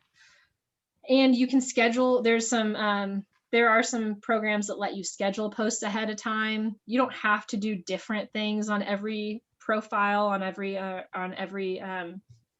different one. But I think the main thing to know is like, you can't be in real estate in this world and ignore social media. It's just a part of how we do business and how we can grow our business. And there's too big of an opportunity to say, oh, well, I'm not going to do that.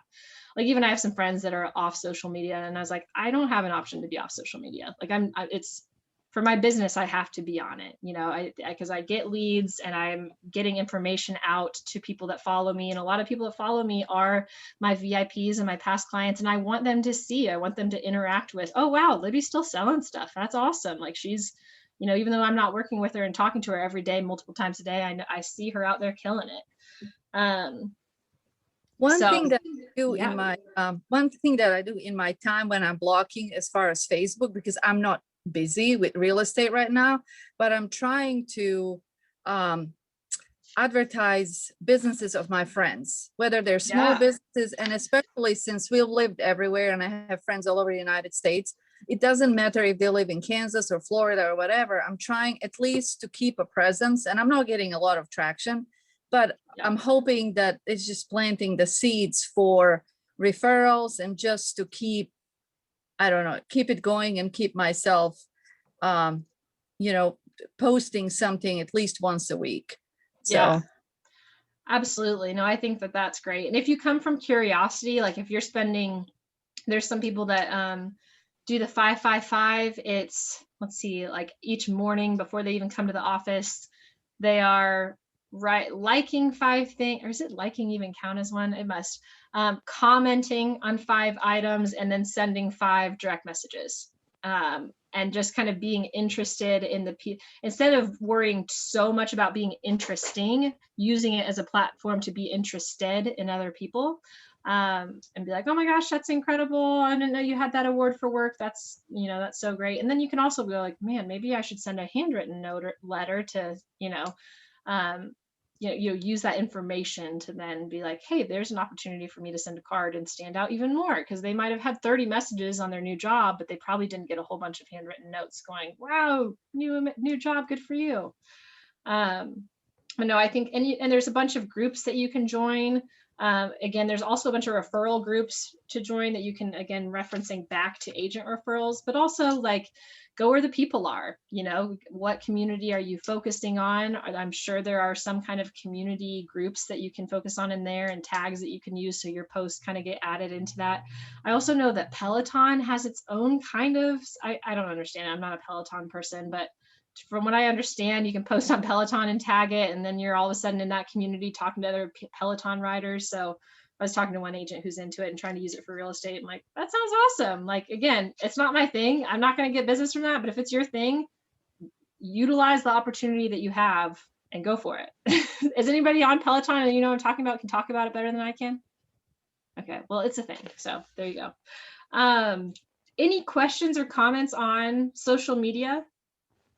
I know you mentioned like Facebook business, especially if you're going to run ads through it. Mm-hmm. But I guess I'm debating between just making a separate regular page for Facebook. Right. For business. And that's a strategy some people use, but yeah, I believe, and of course I'm saying this, but also with the caveat, these rules change all the time. So like, don't take what I'm saying as law, look it up yourself too, because I might just be misinformed or it's changed since I've known. But I believe to run an ad, you have to be set up as a business page, because you have to have your credit card information on file. And I don't think you can put your credit card information on your, personal page for running an ad purpose, like to boost a post and to, and yeah, I haven't taken a class on that in like a year and a half, and that's forever in social media world, so I'm like, I know that running an ad used to be better than boosting. Like boosting doesn't get you as much of the bang for buck, but again, there's a ton of classes on that topic that would be worthwhile, that are experts that keep that, kind of front of mind. And I would say it's such a big topic that you can, I've been to more class. I've probably been to like 15 hours of content, but it's been a long enough now that I'm like, well, everything's probably changed, because that's just how quickly it moves. But yeah, any other questions or comments or thoughts on social media and using it to your advantage with business?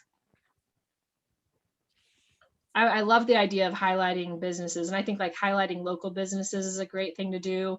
Highlighting pretty houses, you know, oh my gosh, look at this house that I just previewed, because you know you're supposed to be previewing properties, and previewing does not mean that you're looking at properties online.